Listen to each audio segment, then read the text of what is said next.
few years this year of research. Awesome. Here we go, my friend. Hey, everybody on YouTube, what is going on? Thank you so much for taking the time to join us. We got a beauty of a show tonight for you. The legend, Stan Gordon, is with us, and we're talking monsters and UFOs all night long. I love this man, and you know what? He's got great hair. He's got fantastic hair, and that's one of the reasons why we bring him on this show. Is not only is he a premier A-list researcher, but the hair is incredible as well. And, you know, that needs to be commended. You know how we feel about that around here. Let's give a rundown, everybody in our chat room so far. Race fan in the gold medal position. Sultry Susie takes home silver.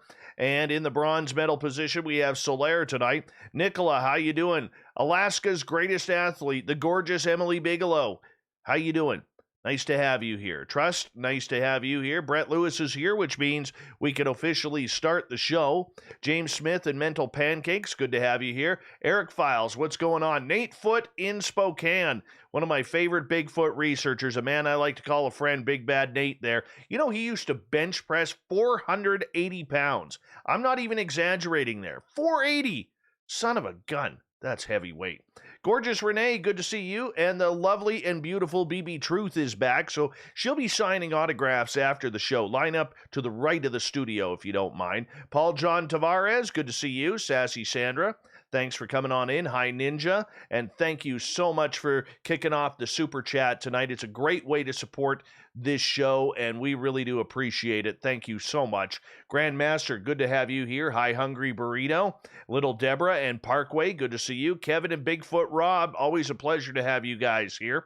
The gorgeous Wrench, Kira is here. Justin, good to see you. The lovely Jenster is back. Let's give her a round of applause. She'll be signing autographs to the left of the studio, but no eye contact, people. She doesn't like that. That's in her contract. Martin R., it's been a while since we had you here. Good to see you. And Grandmaster again, thanks for coming on in. Hey, Ken from Dallas, how you doing, my friend? Thank you for joining us once again. Appreciate you. Millennium and Wolf, good to see you guys.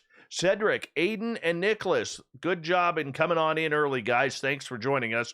Tim, nice to have you here. Greg Moyes and Project Blue Book, good to see you. Nomad, it's always a pleasure to have you in our room. Hey, Rye Guy, nice to have you here. Kurt Seltzer and Jose, how you doing? Major Lee and Big Rob, good to see you guys. Zach Martin and Bassmaster, thank you for joining us. Boo to Go 66, and the gorgeous Rooted in Sacredness is back. Thank you for coming on in. I really do appreciate it, guys. Thank you for your support.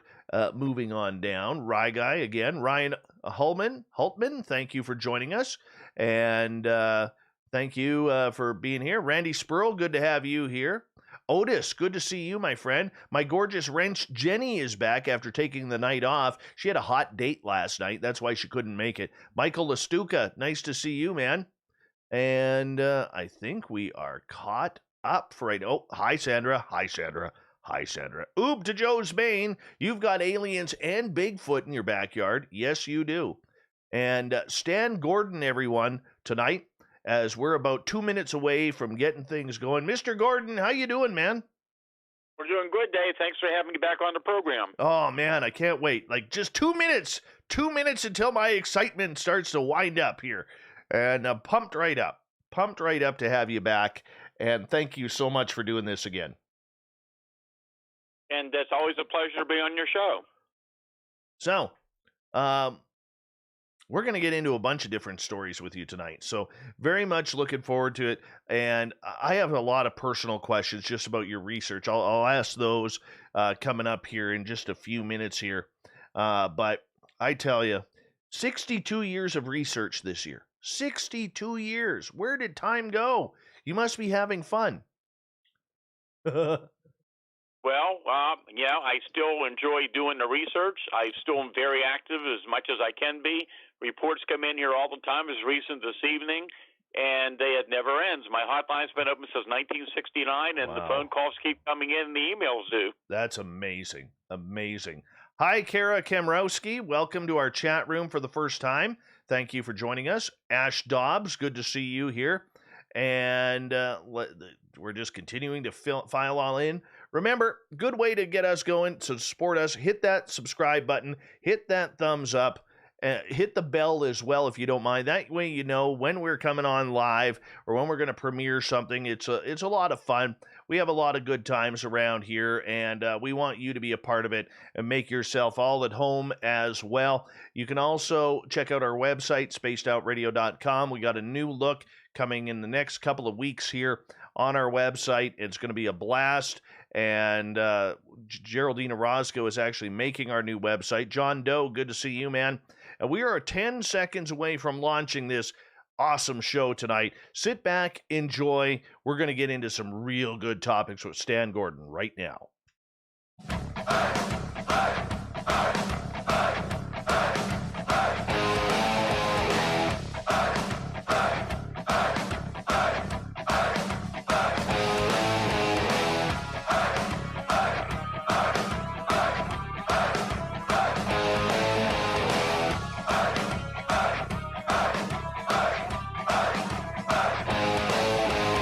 Mountains of snowy central British Columbia to you listening around the world.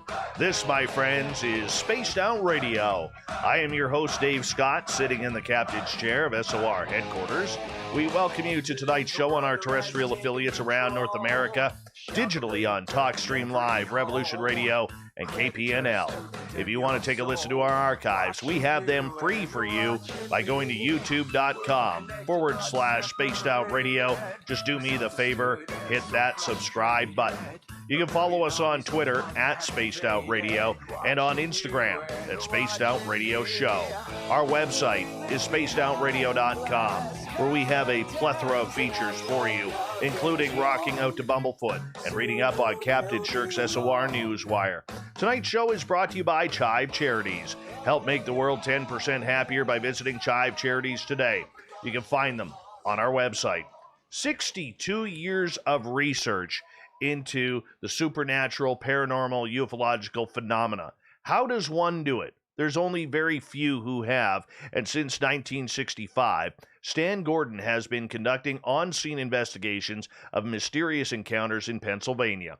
He has been involved with the examination of thousands of UFO and other strange reports across the Keystone State. During the late 60s, Stan acted as a telephone report sighting coordinator for the UFO Research Institute of Pittsburgh. Stan has been internationally recognized as an authority on the subject of UFOs and the Bigfoot phenomena. His website, stangordon.info. Then at the bottom of hour number 3, I will bring you the SOR Newswire, brought to you by Paranoia Magazine. Mr. Stan Gordon, it is always an honor and a pleasure to have a legend such as yourself grace these airways of Spaced Out Radio. Thank you so much for being here.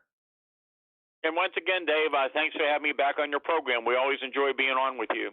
Well, we appreciate it too. 62 years. When you look back at 62 years, do you have a favorite accomplishment? Well, you know, I have learned so much in the time that I've been involved in the field now. And yet, after all these years, I've never personally seen a UFO or Bigfoot myself. Interviewed thousands of people. I've seen a lot of very interesting evidence out in the field, but I've never had my own personal encounter. But I've learned a lot about the subject. But for sure, I do not have the answers. And the more I know about the phenomena, the stranger it is. And I think we're dealing with something that's much more complex than most people realize. I got to ask you, how has your opinion changed in those 6+ decades of what you thought it was going back to the 1960s now, and compare your thoughts to what you believe this phenomena is today? Well, you know, I actually started this in 1959 when I was 10 years old. And I had no idea that birthday gift that my parents would give me around the Halloween season during that time would lead me onto a lifetime journey into this unusual field. And back in those years, back in the 50s, the 60s, and the years after that, just about everybody in the field that you talked to who felt that there was something to the UFO phenomena, they were pretty much under the idea that we're dealing with extraterrestrial spacecraft. And I still think that's a possibility, but the more I've learned about the phenomena, the more I believe for quite a while now that there's more than one origin to the unknown category of the UFO phenomena. And of course, yes, year after year, many reports come in, and we're able to identify and track down a lot of those sightings. Many are misidentifications. So you eliminate all those reports, and then you still have this body of data of so many cases that you could not easily dismiss. And once again, I think now, from what I've seen, and again, it's all theoretical, but I think we're dealing with more than one origin for the unknown category, that some might be ET, extraterrestrial in nature, but the more I know about the phenomena, and it's very, very complex, and extends not just with some of the UFO phenomena, but with the Bigfoot and cryptids and other paranormal events that, for a lack of a better term, we might be dealing with something that's interdimensional. Why do you believe in this? You've never had a UFO sighting. You've never had a Sasquatch sighting. Yet here you are. You've put a lot of time, the majority of your life. You've put a lot of money, because not many people get paid on this. And you probably missed countless anniversaries, birthdays, and everything in between, including a career, because everyone has a career on the line for this type of study. Why do it? Well, I should probably give you and your listeners a little bit of some of the background, how I really got involved in this, because as we go through this evening, they'll get a better understanding how I got involved in certain aspects of the phenomena. And yes, you're right. I worked a full-time job. I worked in the electronics field my entire life, but I was also doing this. And, back in the days, I was actually organizing and operating two research groups with probably hundreds of people involved. And so I was doing that, had a family working full time, and I was taking UFO reports 24 hours a day. But going back a little bit, just to give a little bit of background, in the late 1960s, I got involved with a group called the UFO Research Institute of Pittsburgh, and that was the group where Stanton Friedman began. He was working for Westinghouse at the time, and they had a small group of mainly research people. There were some engineers and others from Westinghouse and other specialists around Pittsburgh involved. And as I recall, I was the youngster of the group, but I already had a lot of experience dealing with interviewing people and gathering data on UFO cases. So I became their telephone sighting coordinator. So when a UFO report would come in, I would do the initial investigation interviews and determine if the case warranted further investigation. And I stayed with them until they closed down their operation. And in 1969, I decided that I was going to set up a hotline for the public to report UFO sightings. So I began to make contact with the local news media and the police. And, well, I was still pretty young, and there was a lot more ridicule back in those days, but I tried to handle it very seriously. And within weeks, after people began to hear about my hotline, the telephone in my home is ringing off the hook day and night. And calls are coming in about not just UFOs, but anything unusual, from alleged haunted houses to flying saucers and strange creatures. And it became apparent very quickly I couldn't do this all on my own.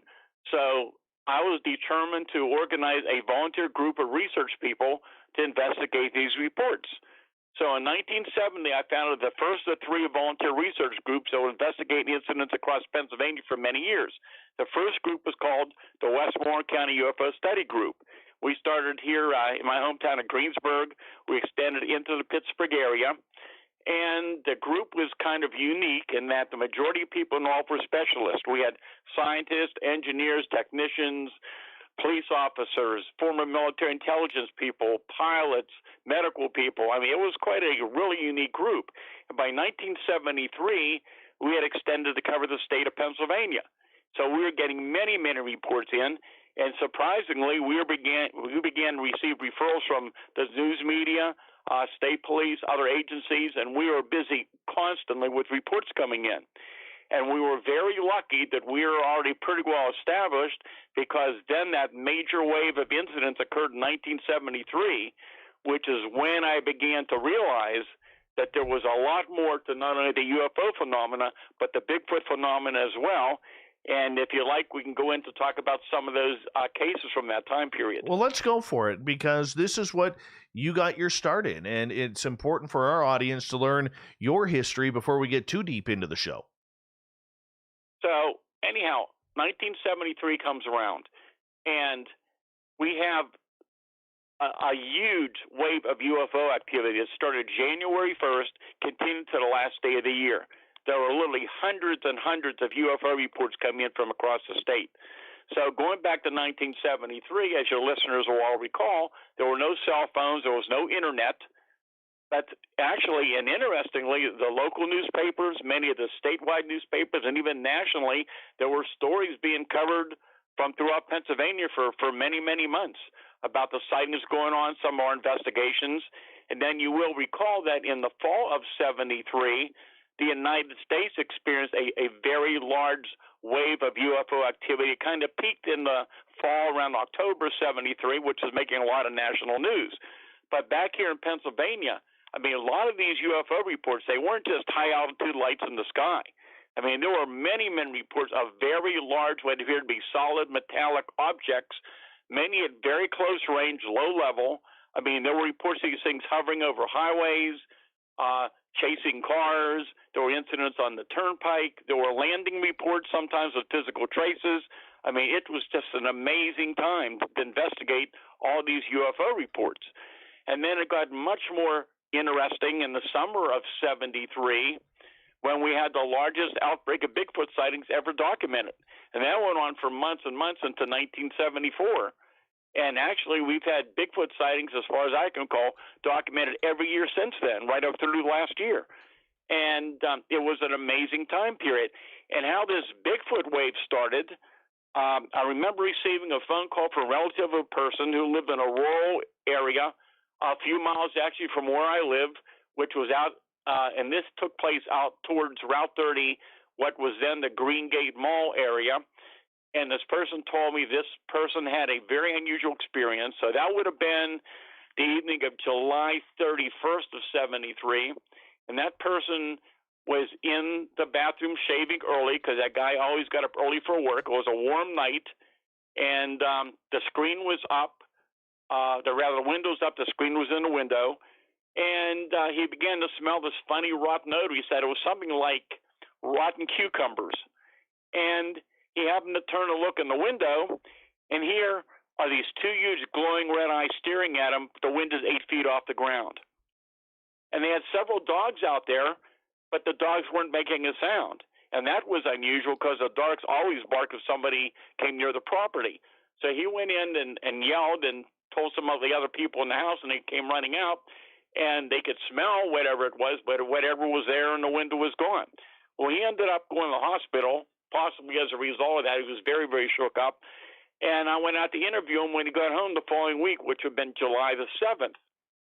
And I went out to interview him. He was still pretty shook up, and while I'm interviewing him, I'm told that several weeks before, a few of the young fellas were taking a shortcut from around the house and over to the mall, and there was a lot of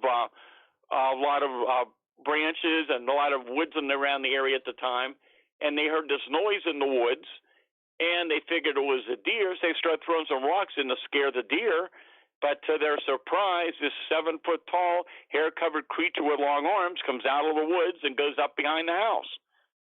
So a number of the boys, they got them together, and I was able to interview them. And after that, I asked permission just to go up and look around on the property up behind the hill, up behind the house. Several of those young boys followed me up that afternoon. And we're looking around up there. And I remember the ground conditions were not very good for any type of footprints, but I stayed there for a while. And I was about ready to end the day's search when I happened to look down, and there was a partial footprint, and there was one very unusual track, fully intact, the strangest footprint I ever saw. It was 13 inches long, 8 inches wide, and clearly 3-toed. And the boys came over, and some of them said, what kind of animal can make a footprint like that, which I didn't have the answer for. And I got on the radio, and I called one of my associates to come out, and he came out, and we took measurements and photographs and made a casting of that track. While we're there, we get a radio call that one of our investigators north of Pittsburgh that morning had got a call that there was a report that something 9 feet tall was looking in I believe it was a building or a home, and the police went up to investigate, and they found large footprints up there. That was the beginning of this massive Bigfoot wave we're going for months and months. And I mean, it was just amazing what was going on. So you got to remember now, my research teams, we all again were working full time, but I had it set up that either a field investigator or teams could respond to cases 24 hours a day. And in many, many cases, we were able to do this. So in many instances, we were on the scene within minutes to hours after these cases occurred, which is why we could document them so thoroughly. And so that's what was going on. But many of these Bigfoot sightings were in daylight, and many of them at very close range. And in some cases, there were multiple creatures seen together, like 2 or 3 together. Quite often, my teams would get out there, and there would be some type of physical evidence at the scene. And that began over the weeks to follow. That began to hit the news as well. So we were out there investigating all these reports. Now, I have to tell you, I was already interested in Bigfoot before that. I knew about the reports from Pennsylvania going back to maybe even the Native Americans. And there were 1,800 newspaper accounts of Bigfoot sightings in the news, but they called him the wild man of the woods, the wild man of the forest back in those days. And my feeling back at that time was that Bigfoot, if these were real, some type of creatures, that they were some type of unknown species, some type of unknown animal that science had yet to confirm. But as time went on and these reports started coming in, and you got to remember now, a lot of those reports initially from the public were going into the police departments first because a lot of them didn't know who to call at that time.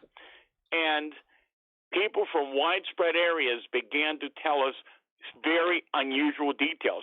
Plus, my teams began to notice some odd things. And one of the first things was that we would get out to some of these locations, there'd be series of large footprints with large strides between them, and we would see them under different type of ground conditions, including fresh snow, and they would suddenly stop, vanish, and disappear. And there was no way under some of those cases that could have been fabricated. And then as we're talking to individuals and interviewing different people, they're reluctantly telling us about some, not just the sighting itself being so unusual, but some of the elements to the reports. And some of the things we're hearing was, for example, people would tell us about seeing this large, hairy creature that they're watching standing there a short distance away that suddenly physically vanishes and disappears and reappears somewhere else close by. And then the reports got stranger and stranger. Then we began to see this pattern emerging. We would have a Bigfoot sighting in a particular area. Within minutes to hours to maybe the next day, we would have a UFO sighting or vice versa. And as time went on, then we began to have some of these amazing cases where Bigfoot and UFOs were seen together at the same time and place. And before I go into some of those details, let me stress this. I am not suggesting that Bigfoot was riding in a UFO, riding in a spaceship from another planet, or a pilot, because we don't know for sure what the UFO phenomenon is, and we still don't. We have various theories on them. And so that's something I want to make it out there and make that clear. We don't know what the correlation is. But as we talk this evening and you hear some of these cases, more and more people are going to, I think, realize that there's something going on here. And I can tell you, it's not just in Pennsylvania. This has been going on all over the country for years and years. I started writing about this back in the 1970s, early 70s. I was in touch with many of the well-known researchers from that time period and witnesses from around the country and around the world, and they knew this was going on. But everybody wanted to keep their mouth shut because it was so strange, and those in the Bigfoot community did not want to associate Bigfoot with UFOs, and those in the UFO field did not want to connect UFOs and Bigfoot. My position has always been, I don't have the answers. This is the data that's turning up. Here it is. You can make your own decisions. I don't have the answers, but there's something going on. And in the last few years, we're seeing more and more of this going on in Pennsylvania and around the country. You are in a weird area there. And I mean that with all due respect, because that Pennsylvania, West Virginia, Ohio triangle around there leads to a lot of strange phenomena and anomalies. You know, from Bigfoot, Dogman, bipedal canines, UFOs, Mothman, Frogmen of Ohio. I mean, you got it all there. Why do you think that area, as we got about 4 minutes to go before we go to break here at the bottom of the hour, is such a busy hotspot? Well, again, yes, historically, it's always been very, very active. I mean, going back again, just examining the old newspaper accounts. And I've interviewed people. One woman, the earliest firsthand case where I actually interviewed a witness goes back to 1931 from Indian Head in Fayette County. And you'll hear me talk a lot about Fayette County tonight along the Chestnut Ridge area. But yes, these things have been going on for years and years. Some people also comment the fact that you've got to remember in 1969, and since then I've had my hotline. It was one of the only places in the country where you could report an incident, you wouldn't be laughed at, and somebody would actually investigate the report. So we've been gathering a lot of data on sightings from Pennsylvania for years and years.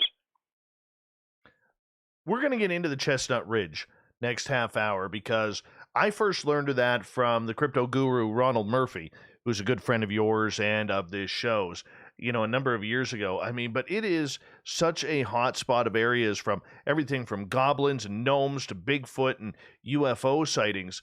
Do you think it's just something that is a catalyst, maybe going back hundreds of years? Maybe there's portals there, as we got about 3 minutes to go?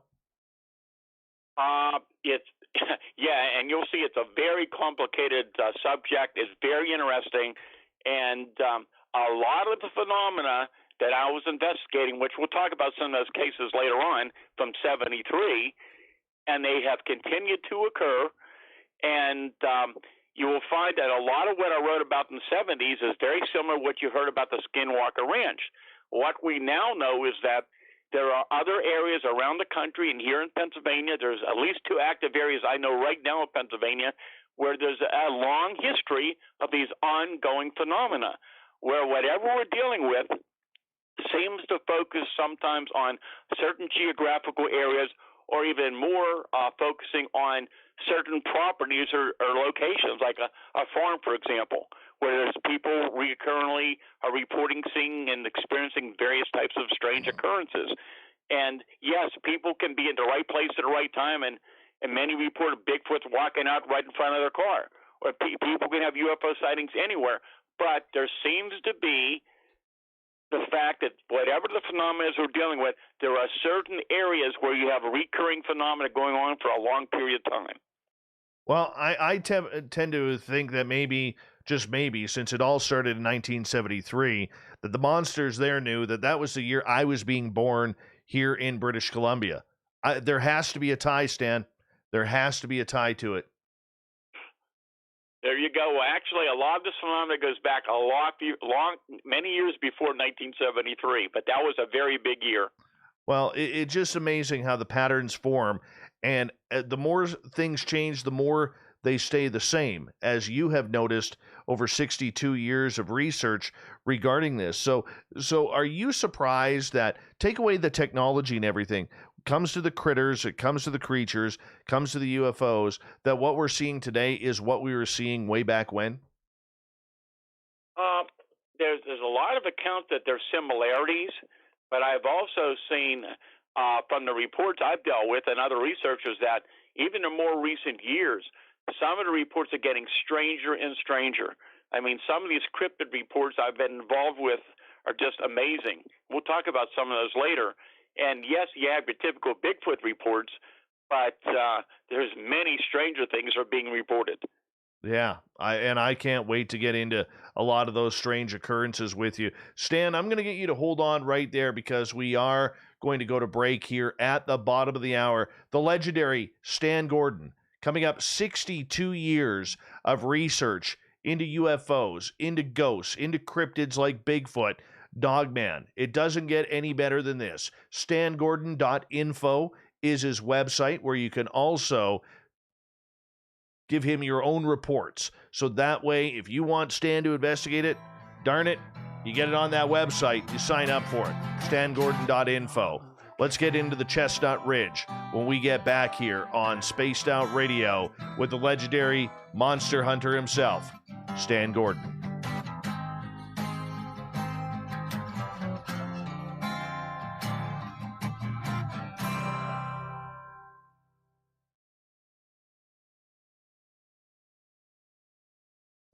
Damn, that was a fast half hour. Yeah, it was. Yep. I'm going to take one really quick break. I'll be right back. You go.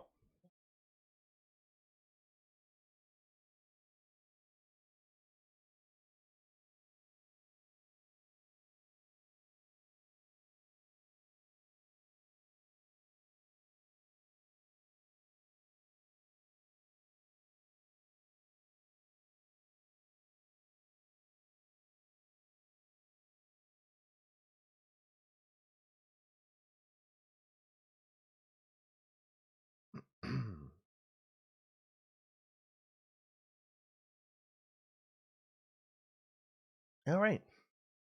Good show so far, people. Hi, Shiny Ray. I'll even type it in for you. There we go.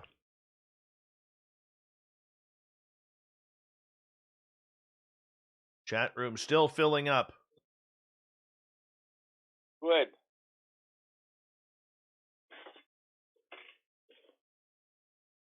Aussie, I will be talking with the guys from UFO Garage tomorrow between 6 p.m. Pacific and 8 p.m. Pacific. I believe it'll be live on their YouTube channel.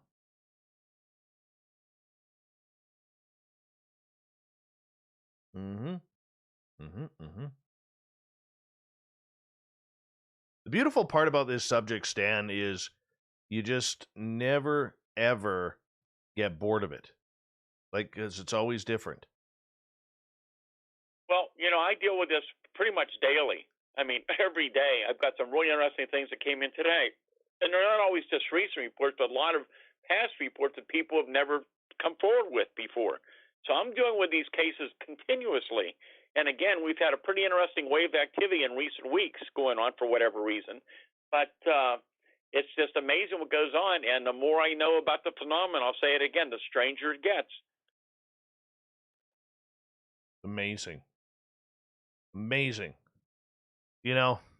I just wish it was like a deck of cards sometimes, but I guess that would take the fun out of it. That's it. Well, you just never know what the next day or next phone call is going to bring to you. It's just really amazing. Okay, what's the strangest phone call that you've ever had? Strangest.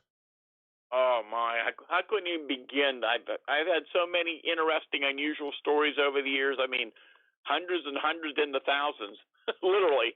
And I can tell you some of the strangest cases I've been involved in. We can talk about, but there are so many I wouldn't even begin to tell you. Oh, goodness. That's why I'm glad I'm not a researcher, because I wouldn't have time for anything else. I already don't have time. I really wouldn't have time for anything else in my life than picking up the phone and listening to these stories. Well, I for years and years, my teams were very active. I've been working as an independent researcher since November of '93.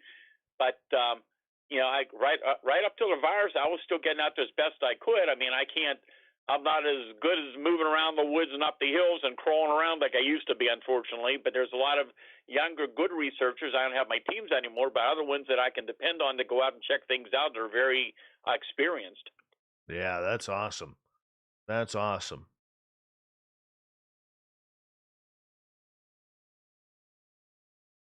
So, are you closer to Philadelphia or closer to Pittsburgh? It's about 30 miles from Pittsburgh. Philly's on the other side of the state. Right. Yeah. Okay. So, 30 miles. Southwest PA. Right. Okay. Right. And this whole area is just a hotbed year after year, year-round, every year.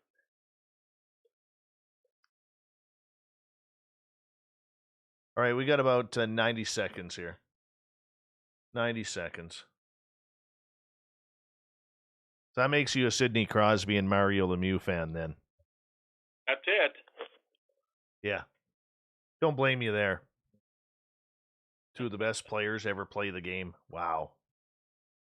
And interestingly, as you bring up Pittsburgh, over the years, more and more reports in more populated areas. I mean, we've had incidents in Pittsburgh, right in the city of Pittsburgh, we've had UFO cases. That doesn't surprise me. With all the bridges and all the everything that goes on in the waterways, that does not surprise me. We have had reports in the water too around Pittsburgh, in the rivers around Pittsburgh. Oh, don't tell me that. I took one of those duck boat tours. Don't tell me that. That'll scare the crap out of me. Hold on one second here, Stan. Thank you, Ninja Wizard, for the awesome super chat. It's a great way to support this show. Give us a thumbs up, thumbs down. Make sure you hit that subscribe button. Here we go.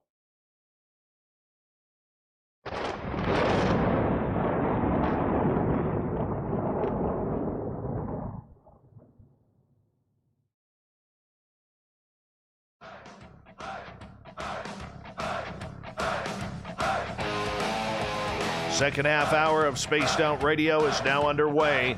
My name is Dave Scott. Thank you so much for taking the time to join us. I really do appreciate earning your listening ears. Would like to remind you that if you missed portions of this show or others, check out our free archives by going to youtube.com/Spaced Out Radio. Just do me the favor, hit that subscribe button. Our website is spacedoutradio.com, where we have a plethora of features for you, including rocking out to Bumblefoot and reading up on Captain Shirk's SOR Newswire. Follow us on Twitter at Spaced Out Radio and on Instagram at Spaced Out Radio Show. Legendary cryptid monster researcher Stan Gordon is here. StanGordon.info is his website. And we're going to get into this area of Pennsylvania called the Chestnut Ridge. There's been everything seen there. Bigfoot, Dogman, gnomes, gargoyles, trolls, fairies, sprites, UFOs, aliens. It is a special place with a lot of special happenings. And one of the experts of investigating the Chestnut Ridge is Mr. Stan Gordon. Stan, welcome back. Thanks for having me back, Dave. What makes the Chestnut Ridge so darn eerie, man? Well, I think what's so amazing about it is the fact that you have recurring phenomena year after year. And, I first heard about the Ridge. This would have been sometime in the late 1960s. I was investigating a daylight sighting of a very large, solid, cigar-shaped object at treetop level along a major highway. And in the days to follow, as I'm out there interviewing witnesses around the area, some of these local people began to talk to me about, well, these things were going on up on the mountain, up on the Chestnut Ridge. And I began to hear these interesting stories. And ever since then, I've been investigating multitudes of reports all along the Chestnut Ridge. Well, the Chestnut Ridge is not one small area. I mean, this mountain range extends here in southwest Pennsylvania through Westmoreland, Fayette and Indiana County, and then extends into Preston County, West Virginia, outside of Morgantown. So it's a little less than 100 miles long, approximately. But it's the Westmoreland and Fayette County sides are probably the most active, and year after year we're getting these strange reports, including already this year. And so it's a fascinating place. I've spent many days and nights with my teams up in those areas, investigating cases, staking the areas out, investigating reports.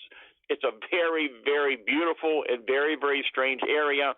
And once again, the more I know about this phenomena, the stranger it is.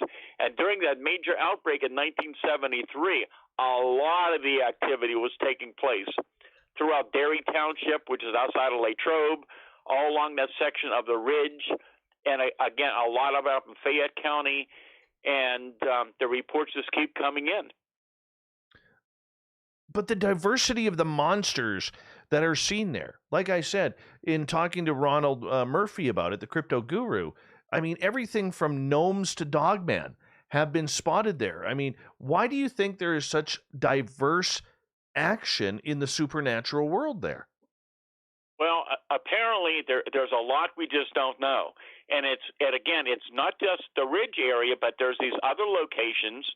I know of one in Fayette County now, and in recent months I've been involved in another location way up in northern Pennsylvania, which apparently also has a long history of all kind of anomalies and phenomena taking place up there.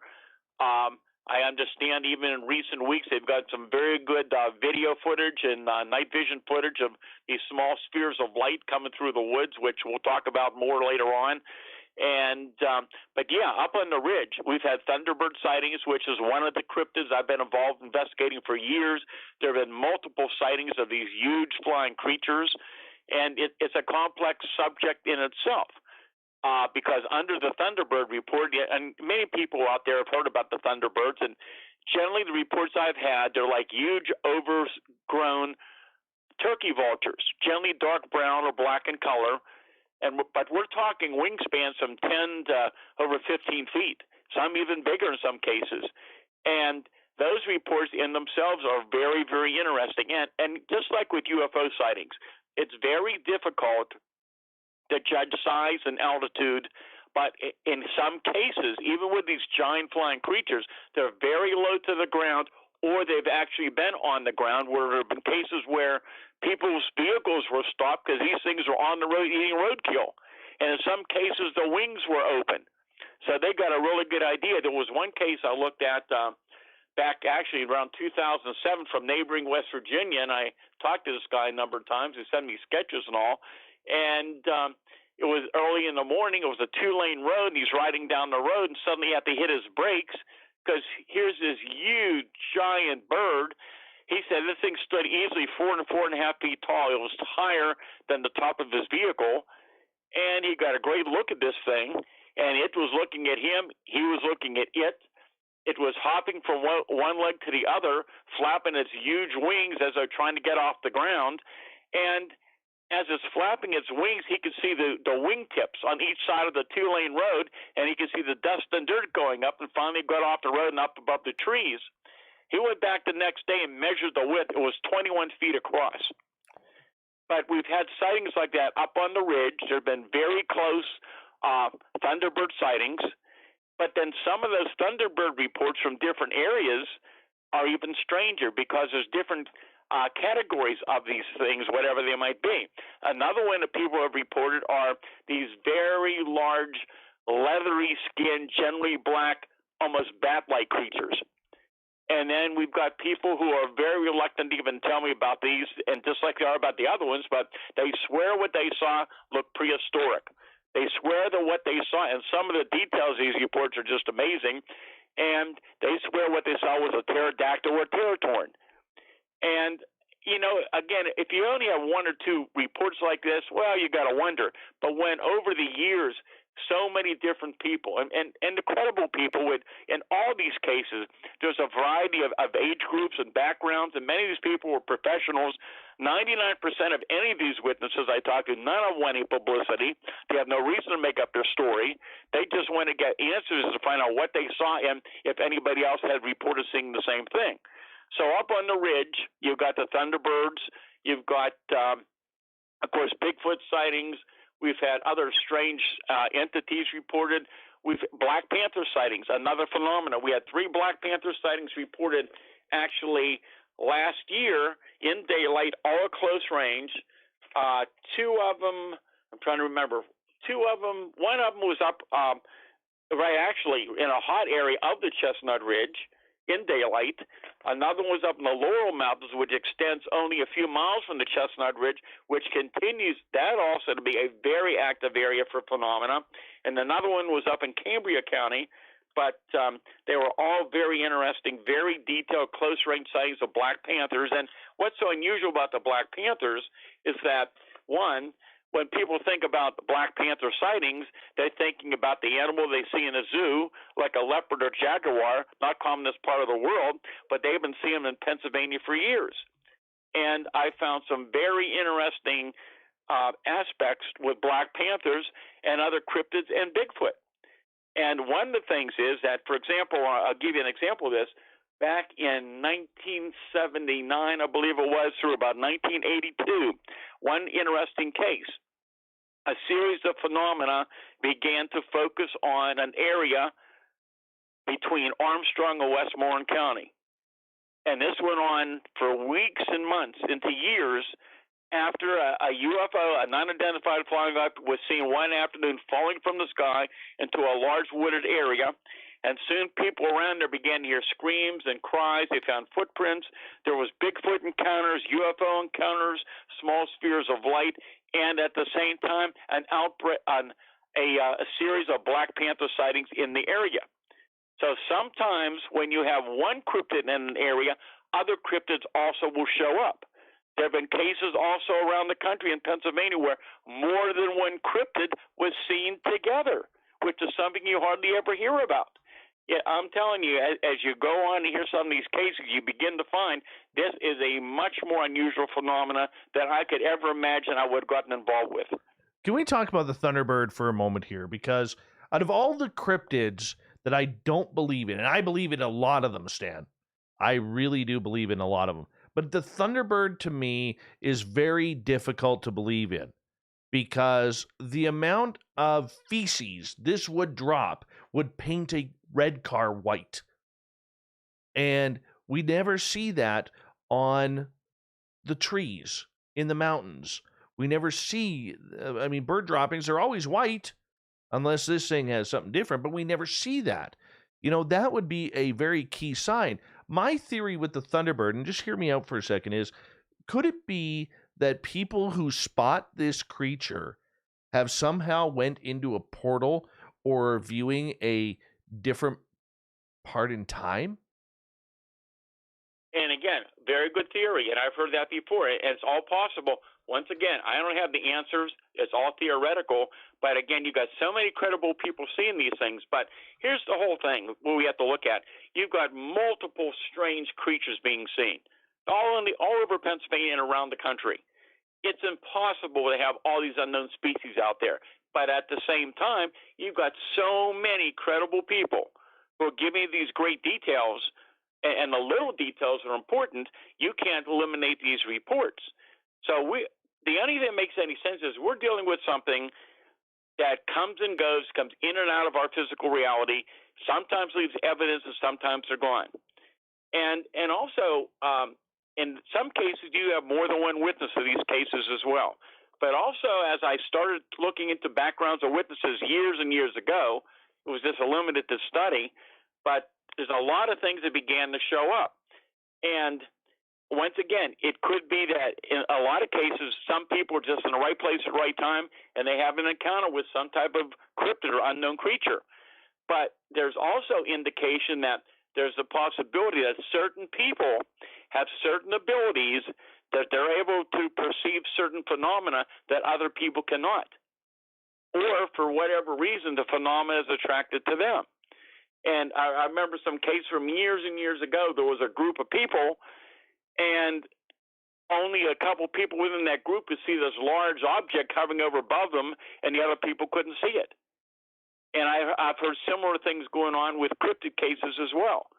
But it's such a very, very strange phenomena, and it's so complicated. It's very, very hard to figure out. I said many, many years ago, the phenomenon is so strange it protects itself. So you believe that that the Thunderbird is out there? Well, you got to look even the Bigfoot reports. I mean, I've investigated hundreds of Bigfoot cases myself in Pennsylvania, and I mean, many of these were not in the distance, in the dark. I mean, many of the cases, which I can even go over some from recent years, are just incredible, very close-range reports. And how often do you find any reports of feces or anything like that? It's the same type of thing. But also, I've had reports of thunderbirds, even from other researchers, where the people are seeing this huge flying creature. But in some cases, somebody told me a couple years ago, it was transparent. They could see right through it, just like we have reports like that even with Bigfoot. We have many cases of Bigfoot that appears to be a solid physical creature, but we have other cases where Bigfoot, sometimes only part of the body is very solid, sometimes it's out of focus. We have reports sometimes that there's like a misty, foggy, hazy pattern to the outside perimeter of the body or around there. And then you got the tracks suddenly appear and disappear. And then I'll get into some cases when you want to talk about it from 73 and since then, which strongly suggests we're dealing with something that's not completely physical in nature.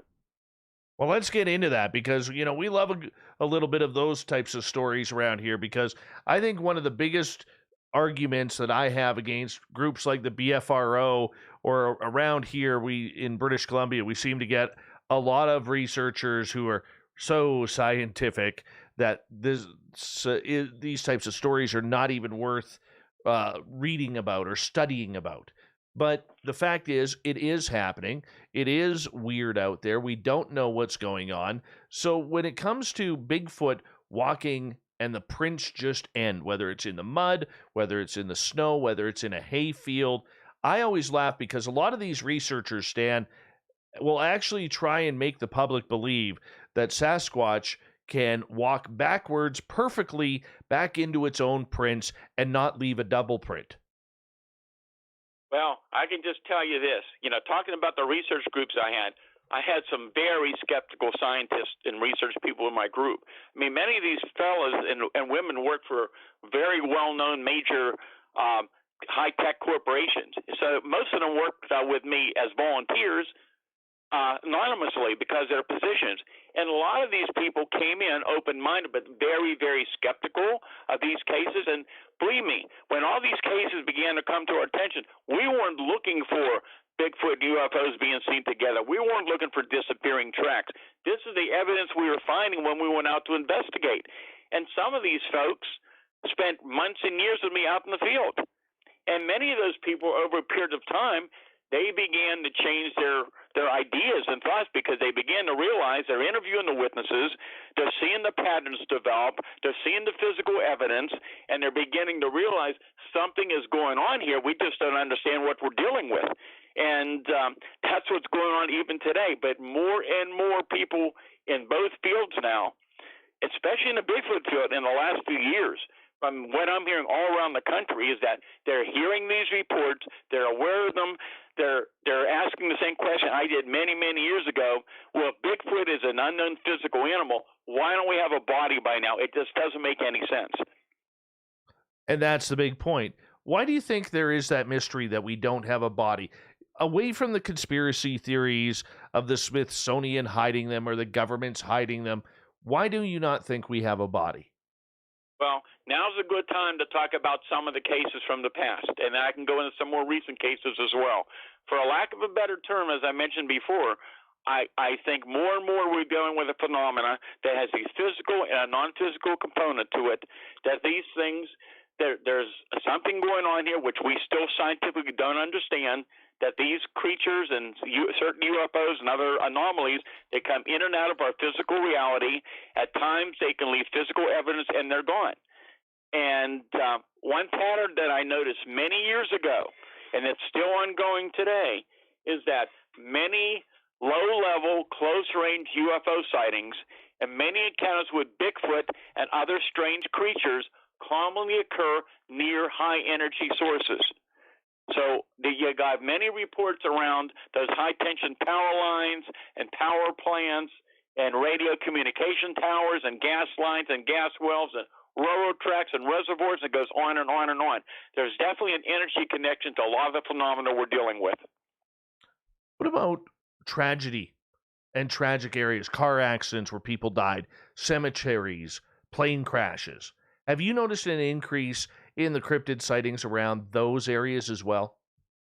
I can't say an increase, but yes, there have been some interesting historic events that happen in some of those areas. But I can't, of this huge number of reports that over the years I've looked into, I don't see any direct pattern with it. But yes, there's a history of some of those things happening in certain locations. Okay, I can understand the power lines. I hear a lot of these stories about UFOs almost using the power lines, A, as a fuel center, and B, almost like for mapping to get from area to area, because, well, when you fly up high, you can pretty much see where the tree lines are cut for those.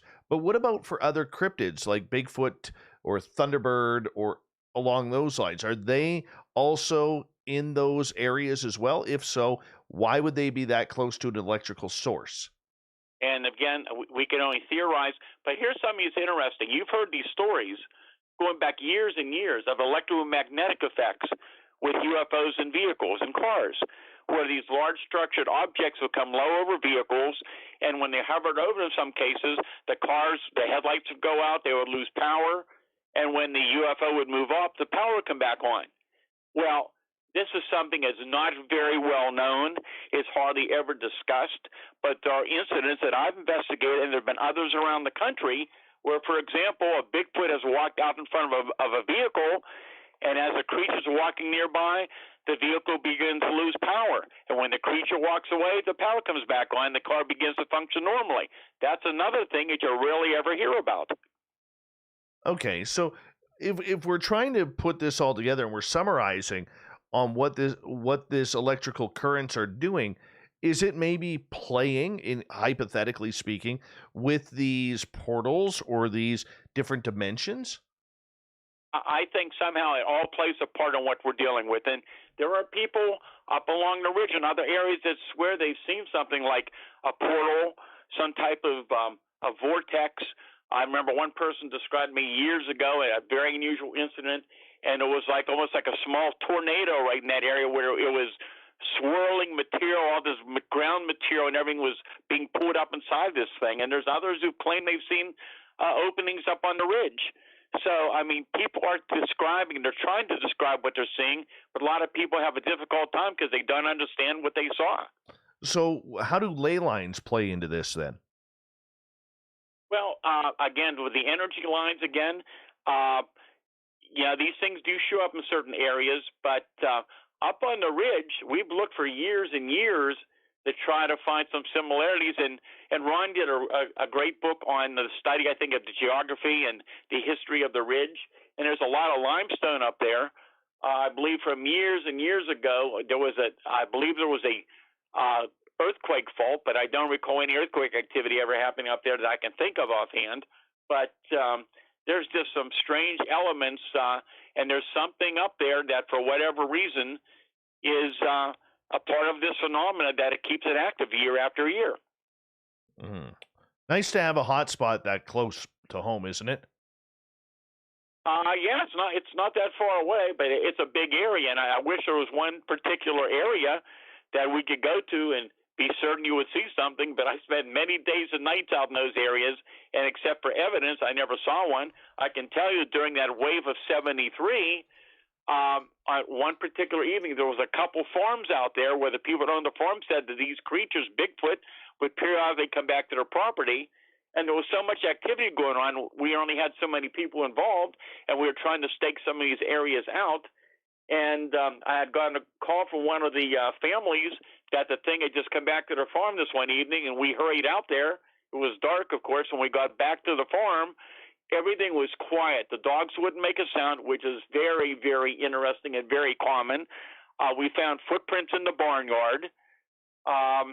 They had told us about something had been going on there when we got there, but there was something in their big cornfield, bipedal, running very quickly, way ahead of us, making this very loud sound like somebody with asthma, like very heavy breathing. And I chased it. We chased it through the field. I recorded the sounds as we ran, but whatever it was, we could never catch up to it. So I think I probably chased one that night. I would love to see you get the New Balance shoes a little dirty that night. It was one of the interesting nights, I can tell you, that I was involved with. Oh, man. You know, and having a close encounter like that when you're actually being chased or chasing the monsters that are out there, it's an adrenaline rush, isn't it? Yes, and it's been very interesting. And we spent, again, many nights and days out there investigating all through those valleys and mountains and forested areas. And it's not just me. There's other very good researchers out there, even in recent years and recent weeks, that have had some very strange incidents going on. And there's so much of this taking place. People have no idea how much of this activity is going on. I mean, just in Pennsylvania alone, from the reports that I get, other investigators know the reports they're getting, up to the virus hit, I was doing a lot of lectures and events, right. And everywhere I went, people would come up to me and share sightings with me they never reported, and others are getting reports as well. Nobody knows for sure how much is going on and how much of it goes unreported, and this it's just amazing. Mr. Gordon, I'm going to get you to hold on right there. We are going to go to break here at the top of the hour. The legendary Stan Gordon. He's tripping on legends in the state of Pennsylvania, has been for almost 62 years, chasing the monsters and the aliens above. More with Stan Gordon and his website, stangordon.info, right after this on Spaced Out Radio.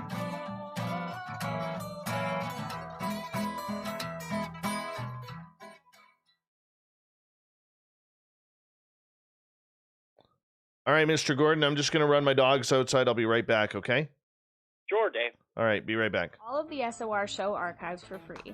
And as an added bonus, every 2 weeks, I'm posting brand new content on Cryptid Tales, where I will get into some of the spookier legends and folklore from around the world and tell the stories that go with them. Find us at youtube.com/spacedoutradio and check out Cryptid Tales today. Drop a comment and let me know what you want to hear. See you there. Hey, space travelers, this is John Resig, founder of the Chive and Chive Charities. If you know anything about our website, you know we like to do things a little differently.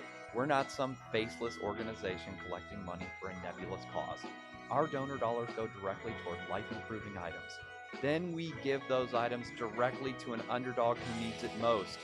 To become a donor with Spaced Out Radio's official charity, Chive Charities, just go to chivecharities.org/donate.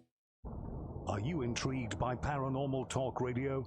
You'll love the new Paranormal Radio app from TalkStream Live. You'll find a great selection of talk shows covering UFOs, ghosts, strange phenomena, and much more. Download the Paranormal Radio app now and start listening to the very best in paranormal talk entertainment, including the network you're listening to right now, the Paranormal Radio app, free in Google Play and the iOS App Store. Get your horns up with me on Spaced Out Radio. This is Ron Bumblefoot Thal. Come tune in to SOR where you can hear me rock out with Little Brother is Watching, the official theme song of Spaced Out Radio. And then come on over to bumblefoot.com where you can find out about my tour schedule, my music, and everything else. Bumblefoot.com keeps you up to date on what I'm doing and the best way to stay in touch with my music and music camps. Sign up for my newsletter at bumblefoot.com and remember, Little Brother is Watching.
All right, I am back. Stuart Blodwell, good to see you. And who else we got new here? Rolling on up.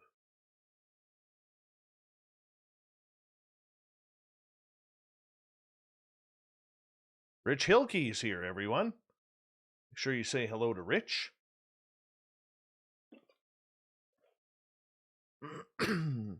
Animal 83, welcome to our chat room. Thank you for joining us. Nice picture of a tiger that you have there. All right, Stan, we got about 2 minutes. 2 minutes. Hey, good. Maybe we'll go back and talk about some of those cases. And the one case that convinced me Bigfoot was not flesh and blood. Yeah. Yep. I am all good with that. I like cases.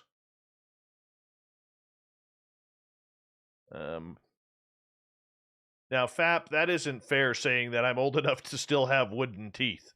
That's funny. That's funny. I don't have wooden teeth, Stan. I believe you. Nope. Sinister Shorts, good to see you.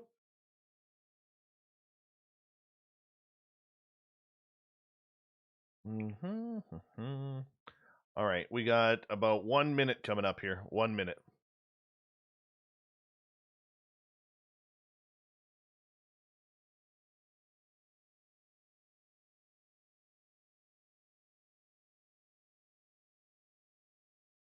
I want to say a big thank you to Wagon Breath and Ninja for the awesome super chats. It's a great way to support what we do here nightly on Spaced Out Radio. Thank you to everyone who has tuned on in, who's given us a thumbs up, thumbs down, and all our new subscribers as we're at, last count, 11,134. Pretty happy with that. Thank you so much. And make sure you hit that bell as well, so that way you know when we are going online as well. Robin Roll, how are you? Give you some horns up for that one, my friend. Good to see you.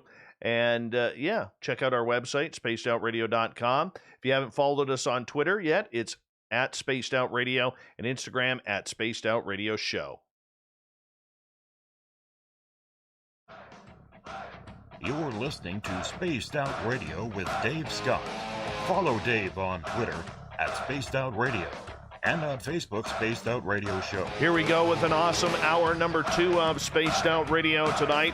My name is Dave Scott. Thank you so much for tuning us on in. We really do appreciate earning your listening ears. We want to say hello to everyone listening in on our terrestrial affiliates around North America, digitally on KPNL, TalkStream Live, and Revolution Radio. All of our archives are free for you by going to youtube.com/Spaced Out Radio. Just do old Davey the favor, hit that subscribe button. The Desert Clam has set the password for tonight in the SOR Space Travelers Club, Echoism. Echoism is your password. Use it wisely, space travelers, as the Clam sets a password each and every night right here on Spaced Out Radio. Our website, spacedoutradio.com. We have a plethora of features for you, including rocking out to Bumblefoot and reading up on Captain Shirk's SOR Newswire. Follow us on Twitter at Spaced Out Radio and on Instagram at Spaced Out Radio Show. We continue on with Stan Gordon, the legendary monster hunter out of the great state of Pennsylvania, and his website, stangordon.info. And he's going to share some of these case reports that he has, especially about Bigfoot, and how it may just not be what we think it is. Stan, welcome back to the show. Okay, Dave. Well, yeah, going back to that wave of 73, there were a lot of interesting cases which we never expected to get involved in until so many reports began to come in from widespread areas. But I remember we talked about one of the farms out there in Derry Township back in that time period where these things kept coming back on occasion.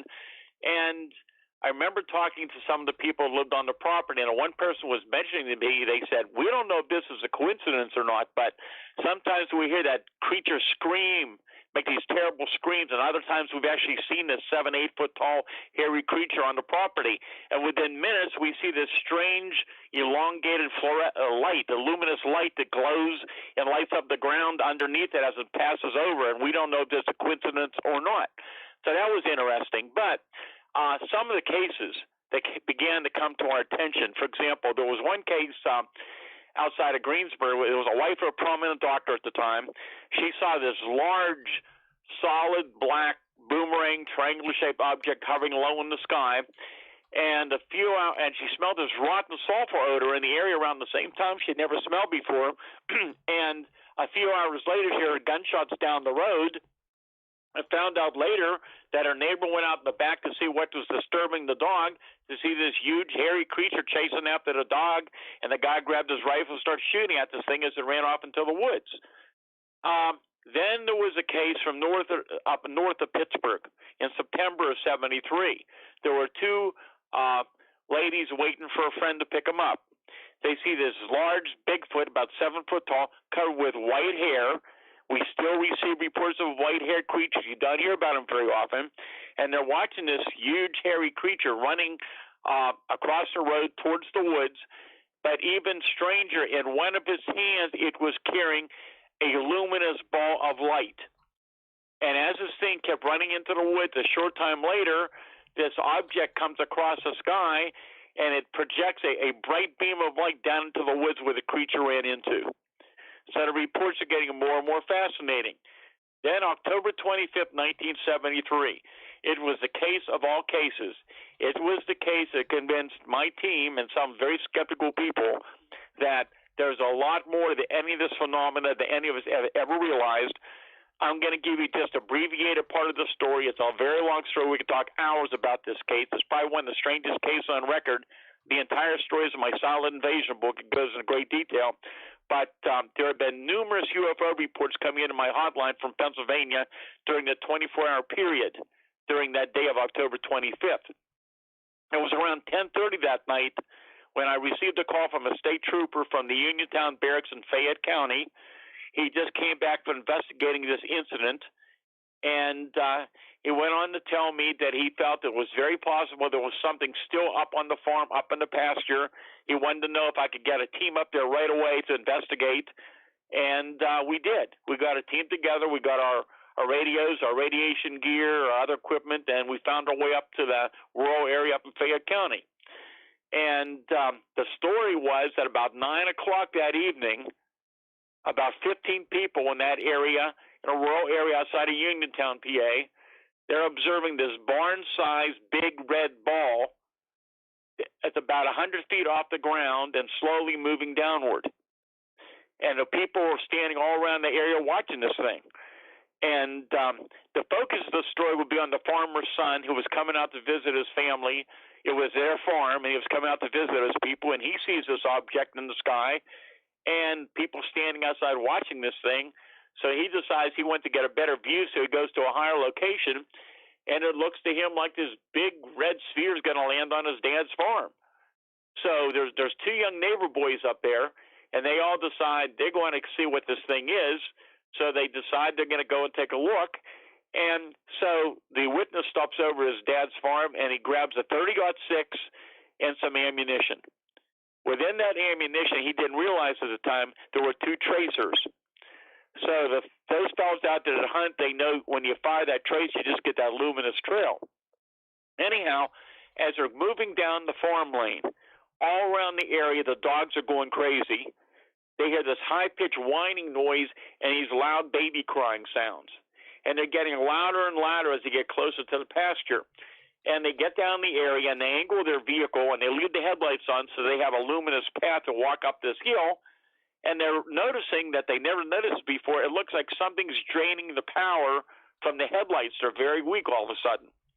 As they finally make their way up to the top of the hill, they're standing there, and about 250 feet away, they can't believe what they're seeing.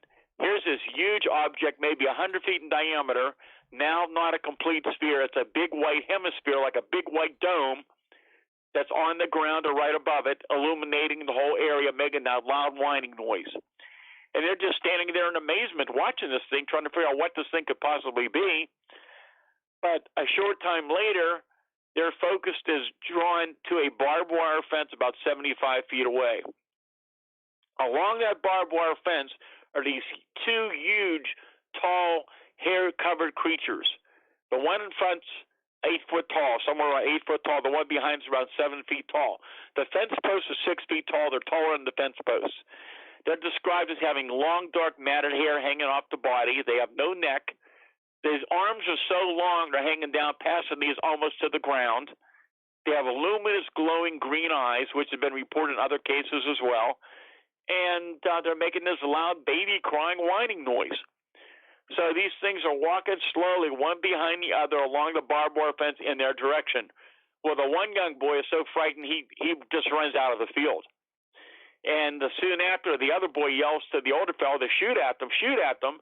So he takes his first shot. The first shot's that tracer. You've got that luminous trail. He fires the second shot. It's the second tracer. But something very fascinating occurs. When he fires that second tracer, the largest of the two creatures reaches out as though to grab at that tracer.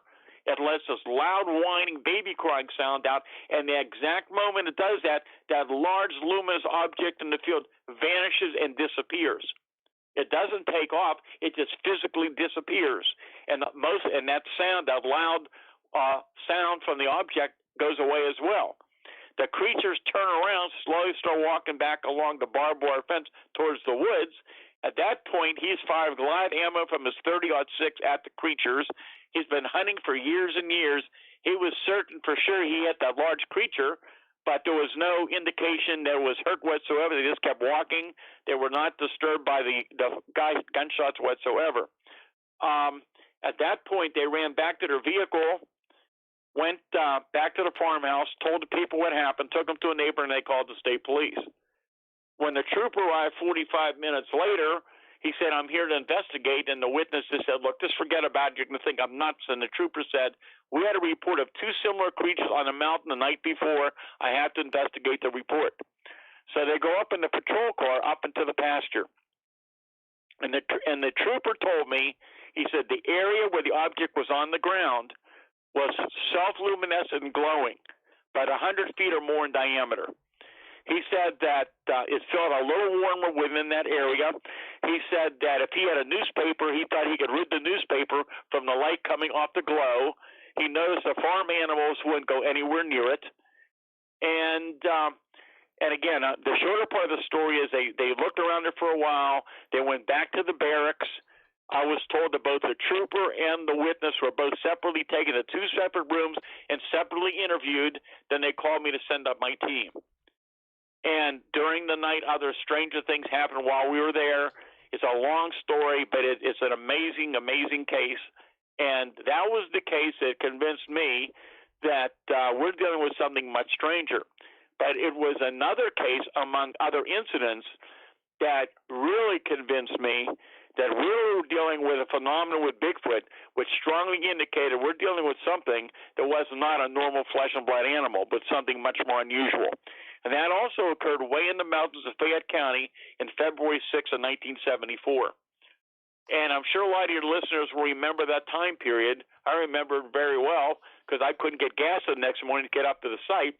We had a big national trucker strike going on around the country.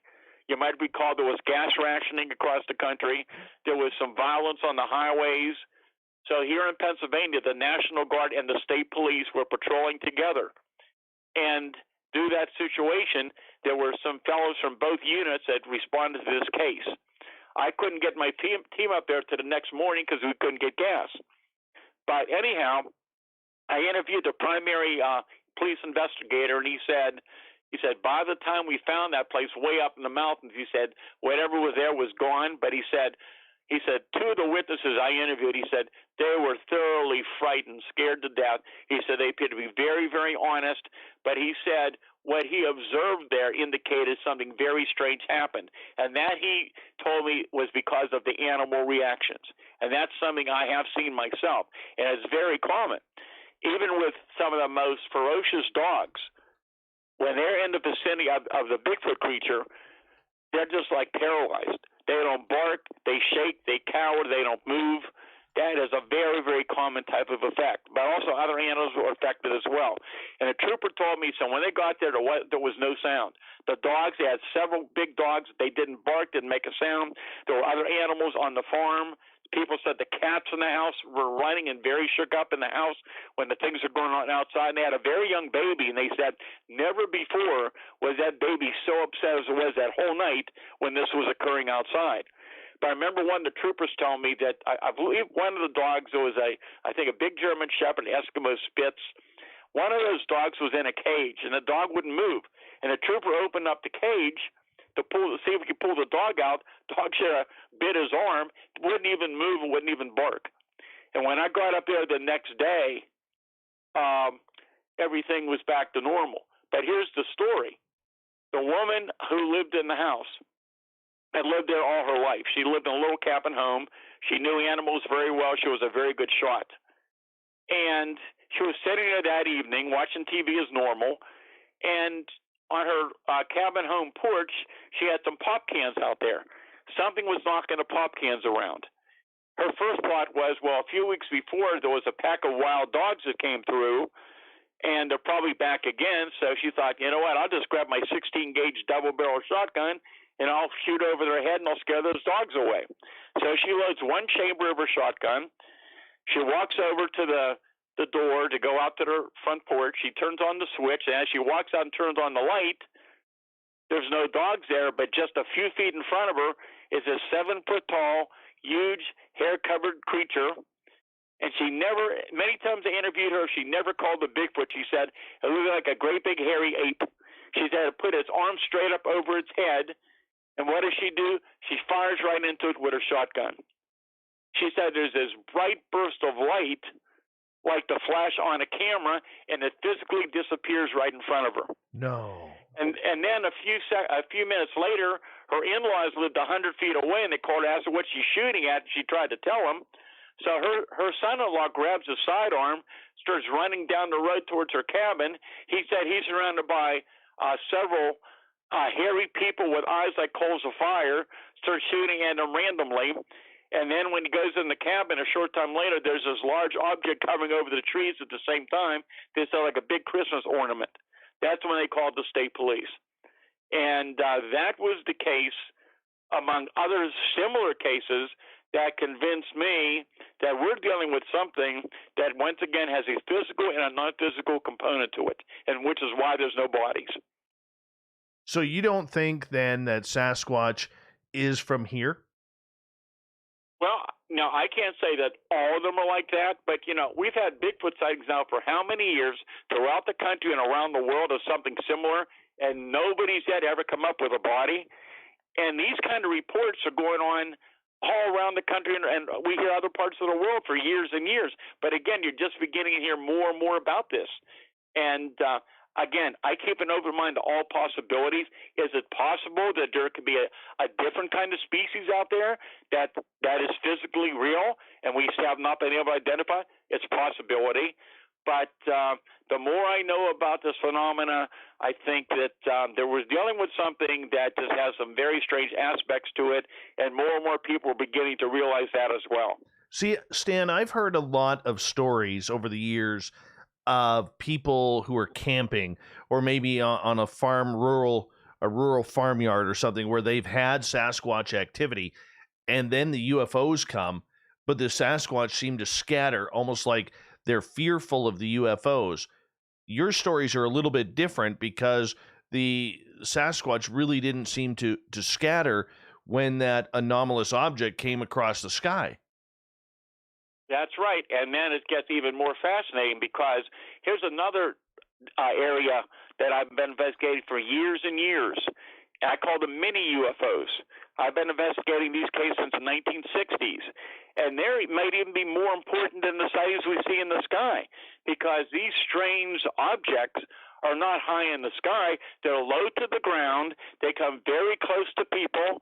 I've had reports of them entering people's homes and cars through open windows, and it's just fascinating. But what's going on in more recent years, we're hearing more reports from PA and around the country, even in recent months around here, from Bigfoot investigators who are out in areas that have a history of Bigfoot activity, where they're seeing these strange spheres of light or other light phenomena in those areas. And the reports I've had for years and years about whatever these things are, they're anywhere from 1 to 2 inches to about a foot or two in diameter, generally spherical, but not always. Sometimes they're solid metallic. In other cases, they're transparent, and sometimes they're just very bright light sources of various different colors. And it's just fascinating. But the reports we're getting, especially in some of these areas where you have repeat activity, where there's Bigfoot sightings and these balls of light, and they're very, very interesting. But to give you an example, here's an incident that happened 2 years ago. This would have been around May of 2019. In a suburb outside of Pittsburgh, in a rural area. And the man just happened to be up during the night and happened to look out his back window. There's a lot of woods behind his house, but the whole area was lit up, so you got a great look at this thing.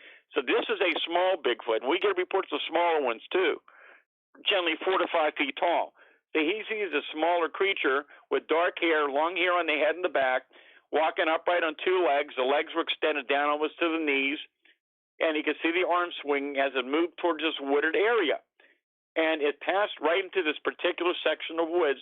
Within seconds after the creature goes into the woods, a bright sphere of light about 3 to 4 inches in diameter suddenly appeared.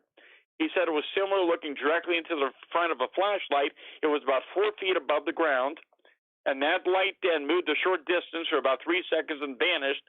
A few seconds later, it reappeared about 10 feet away, and this small sphere of light emitted a beam of light about 10 to 12 feet long that suddenly vanished and disappeared, and that was the last thing he saw. So we're getting more reports, and remember the report I had of the Bigfoot carrying the ball of light north of Pittsburgh in 73. So the tie-in between UFOs and Sasquatch, do you believe then that I already asked you about Bigfoot potentially being an alien, but do you believe then that they are working on some sort of same dimensional frequency?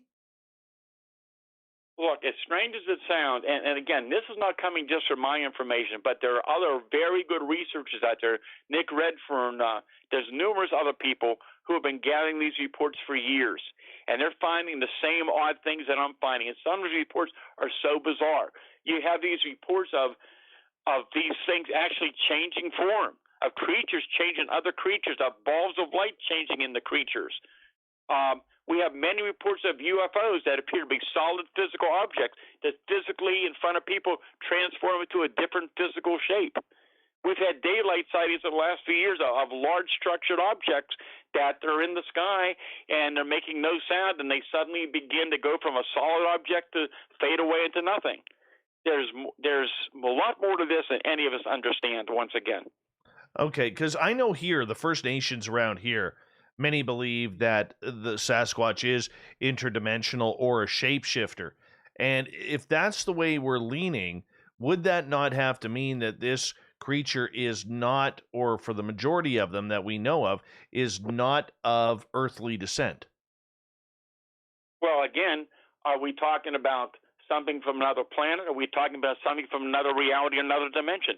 I don't have the answers, but I think more and more that we're dealing with something that again, is energy connected, and as strange as it sounds, these things might be able to take on any form they want to. I mean, I have cases, and I know of others too, where people have followed footprints, and suddenly those footprints change into another type of footprint, for example, and how these things even physically change shape. Let me tell you about one really weird cryptid case I investigated a number of years ago. We got 90 seconds. Well, we better do it afterwards then, but there are so many interesting cases, and these small spheres of light, again, they followed cars. We had one case about 2 years ago. One of my associate researchers, Jim Brown, investigated in Fayette County in the daylight, where here's this ball on the ground on the road, and the man had to stop his car because he couldn't pass on the road. He didn't know what it was. He gets out of the car, starts walking towards it, and it physically begins to dissolve and disappear. Oh. Are you hearing cases of Dogman having this shape-shifting ability too? I've heard those stories. I've investigated some Dogman reports. There have been numerous ones in Pennsylvania for years. But if you go back and you look at the case I had in 73, and I go into this in my book, because you had your typical Bigfoot reports, but there were some variations. Some were taller and thinner. Some were shorter, more muscular. But then I had some cases where people were literally, within a few feet of these creatures. I had one woman who literally was in a bathroom at a foundation of a house, and this thing was staring at her through the window 3 feet away right into her face, and she described the face as, well, just horrific looking, but looking more like a dog or a wolf with fang-like teeth, red glowing eyes. And I talked to her. She had called the state police, and they connected her to me. She was hysterical. And the weird thing about it was she was visiting friends. She was so shook up, she asked them to take her to her home several miles away. Within the hour, the same or another Bigfoot showed up at her property. Oh, my. Oh, my. Stan Gordon is our guest tonight on Spaced Out Radio. Let's get into the interdimensional shape-shifting species that Bigfoot may be. Stan's website, stangordon.info. You check it on out. We'll be back right after this on Spaced Out Radio.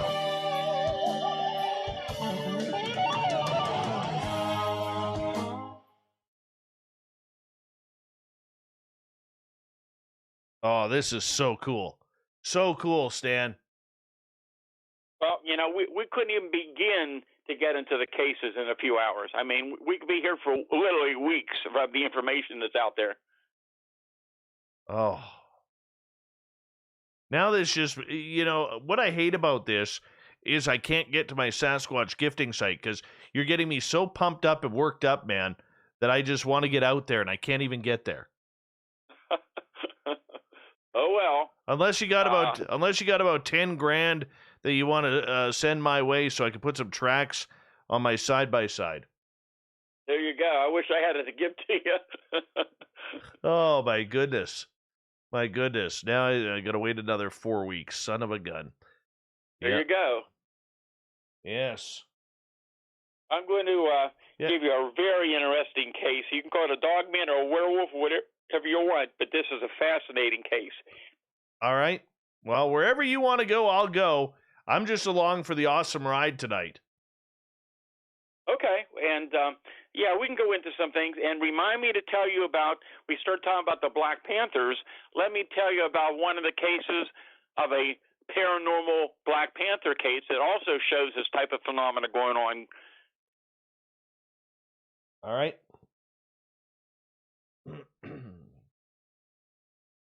I got it written down.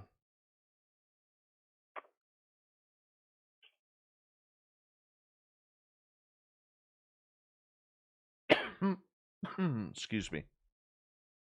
Wow. I'm just so stunned and excited by this.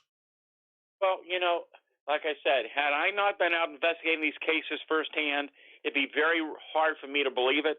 But when you see the fear in these people's eyes, the emotions, people crying, seeing grown men standing with guns in their hands shaking within minutes after seeing these things, you realize there's something going on that's affecting people's lives. Oh, yeah. It's emotional. It is emotional when you see something that isn't supposed to exist. Exactly. And I deal with this constantly with hunters and people. I get calls from people all the time that have these things that never would have believed it till they saw it, and they're having a hard time dealing with it.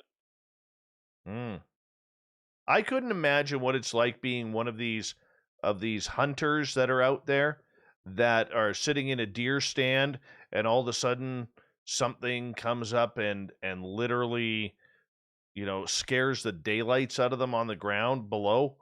I could not imagine that. Okay, so remind me also to, if we have time, to tell you one of many hunter stories, but there's one in particular that it's really interesting. I'll have to try to remember my notes on that. It's been a while since I looked at it. All right, we can do that. We can definitely do that. We got about 3.5 minutes. Or 2.5 minutes, sorry.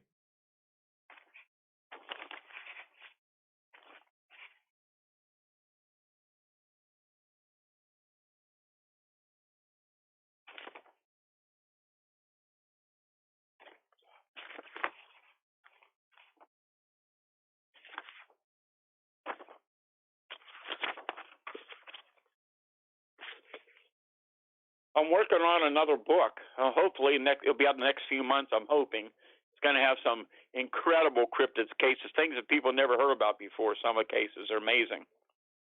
Beauty. Well, I guess we got to have you back on when that comes out. Well, I'm hoping, like I said, things have been behind a little because of the virus and all the other stuff going on, but I'm hoping to get it out in the next few months. Perfect. Get the fingers typing. That's what we're doing. That's for sure. Now you're in British Columbia, right? Yes, I'm almost halfway up. Okay, that sounds good. If we could possibly mention the end, my website and where my books available on Amazon, it'd be appreciated too. Absolutely, we can. I'll prepare my voice for that. There you go. All right, we got about, let's see here, a minute? Just over a minute left.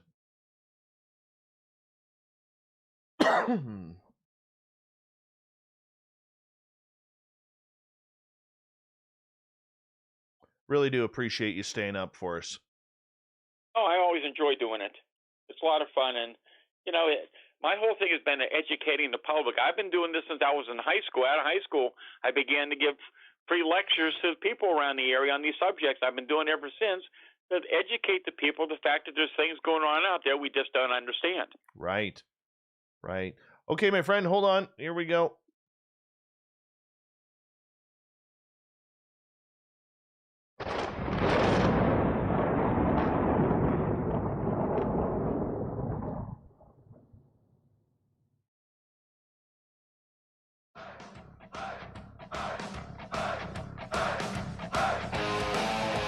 We pass the halfway point of Spaced Out Radio tonight. My name is Dave Scott. Thank you so much for taking the time to join us. We really do appreciate earning your listening ears. Want to remind you that if you've missed most of this show or others, you can check out our free archives by going to youtube.com/Spaced Out Radio. Just do old Davey the favor, hit that subscribe button. Our website, spacedoutradio.com, where we have a plethora of features for you, including rocking out to Bumblefoot and reading up on Captain Shirk's SOR Newswire. Follow us on Twitter at Spaced Out Radio and on Instagram at Spaced Out Radio Show. We continue on with Stan Gordon tonight. StanGordon.info is his website. You can find his books on his website as well as on Amazon. And right before the break, we started talking about shape-shifting and interdimensional when it comes to creatures like the Sasquatch. Stan, you're not saying that this is potentially out of the realm of possibility, are you? You know what? You fade out a little bit. I missed your question. I'm sorry. Just in regards, is it out of the realm of possibility that we could be dealing with shapeshifters or interdimensional beings like Sasquatch? Yeah, that's what we're seeing. Whatever these things are, they seem to appear and disappear. As weird as it is, there's reports of these things changing physical form, or balls of light changing in the creatures, or creatures changing other creatures. I mean, it's not just what I'm hearing. I'm hearing from other researchers as well. They've come across the same thing. Let me give you a really interesting example of a case, and this is not a Bigfoot case. This is something that, well, you can make up your own mind what you may want to call it, but this happened back in 2011 up in Bradford County, Pennsylvania. There was a man and his girlfriend riding down the road. About 11 o'clock at night, they're on a back road up in that area, and as they're riding down the road, their attention is drawn to the left side of the roadway, and the man who was driving saw some movement and mentioned it to his friend. The woman thought that at first that it was a naked man was crawling on the side of the road. The driver slowed down, swerved his vehicle in the middle of the road, directed his high beams of his headlights towards the subject. The driver stopped almost 30 to 40 feet away. They soon realized that this was not a person, but instead a creature that was crawling very low to the ground. As they watched, the creature moved into a squatting position with its back completely straight, somewhat like the stance of a kangaroo. The arms of the creature were held tightly to its body. What looked like long claws resembled talons on an eagle were seen. The claws were estimated to be about 8 to 10 inches long. The one claw was shorter than the other three. It had a muscular body. The head appeared to be oversized and shaped like that of a wolf. At the top of the head were two pointed bat-like ears that looked about 4 to 6 inches long. The entire creature was covered with a dull, wrinkly, dark black skin. The man described seeing large canine-like teeth in its mouth. The eyes were about the size of a silver dollar and were shiny black. The man stated that even though he had his high beams directed at the creature, the eyes did not reflect at all. The man said he looked over the body during the 12-second encounter and for some reason thought the creature should have wings, but he didn't see any. The creature seemed to be about 5 feet tall at that point. At this point, the creature was in the left lane of the road, about 1 to 2 feet onto the pavement. As the couple watched in amazement, the creature began to scratch its body. The man said at this point the animal started to stand up on its back legs while also falling over onto the front feet. He said that in that position, the creature appeared to be 6 to 7 feet tall. Then that animal fell over on all 4 legs. He said he observed that the front claws of the creature were now 2 feet across the center line of the highway, while the back feet remained 1 to 2 feet from the edge of the road. The creature then turned its head to the right and looked toward the vehicle. The driver said to me that it looked directly at them with a horrific expression, like it was panicked. And that's really important. Remind me to tell you about that later. And he said it took a deep breath. He had the feeling the creature didn't realize that it was being observed, and when it realized that it could be seen, it was caught like doing something it wasn't supposed to be doing. Once it realized it was being observed, it leaned back slightly and reached forward with its claws. The creature took one tremendous leap, clearing a 7-foot embankment, and moved out of sight into the woods. They estimated the leap was about 40 feet long. As it was a process of leaping, it was perfectly straight and held its front claws forward. The legs, as it was leaping, were only slightly larger than broomsticks or about the size of a walking crane and were very long. And then seconds later, after the creature was gone from sight, something else odd occurred. A large black bird, possibly an owl, suddenly rushed at the passenger side window, almost hitting the glass, then took off and did not return. The witness indicated the creature appeared to be changing form. He said its shape was nothing like it was, which when it squatted, the woman stated to me that it shaped into another form. She thought it was a dark brown color and looked like a werewolf with a little back hair. She estimated it was leaping into the woods. She thought it stood about 9 feet tall. The woman was reluctant to say it, but she said, I think it was a man changing to a werewolf. That's just an example of some of these very weird reports. That is so weird. Werewolves now. I mean, that is so mythical, that we think is only of legend. Do you think that has something to do with the First Nations of the area? Well, you hear a lot of reports, again, from different areas, but going back, I don't really like to use the term werewolf, but again, a lot of these dogman reports, some of those people, and the people even during the 73 outbreak and in more recent years who are seeing them close are saying the face is more dog-like or wolf-like. So some people might interpret that as, from seeing the old movies, as a werewolf. Wow. Let's talk about Dogman here for a little bit, because it seems like there's a real division between what the Dogman creature is that is seen in Ohio and in the western part of Pennsylvania, and this tall bipedal canine that Butch Witkowski talks about in the eastern part of the state there. Is there two different creatures running around Pennsylvania? I don't know if I can answer that or not. Again, the more I know about the phenomena, it seems, as strange as it is, that what if these things can actually take on various forms? We just don't know or understand what we're dealing with.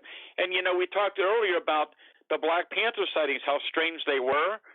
But once again, here's an even stranger account that I investigated.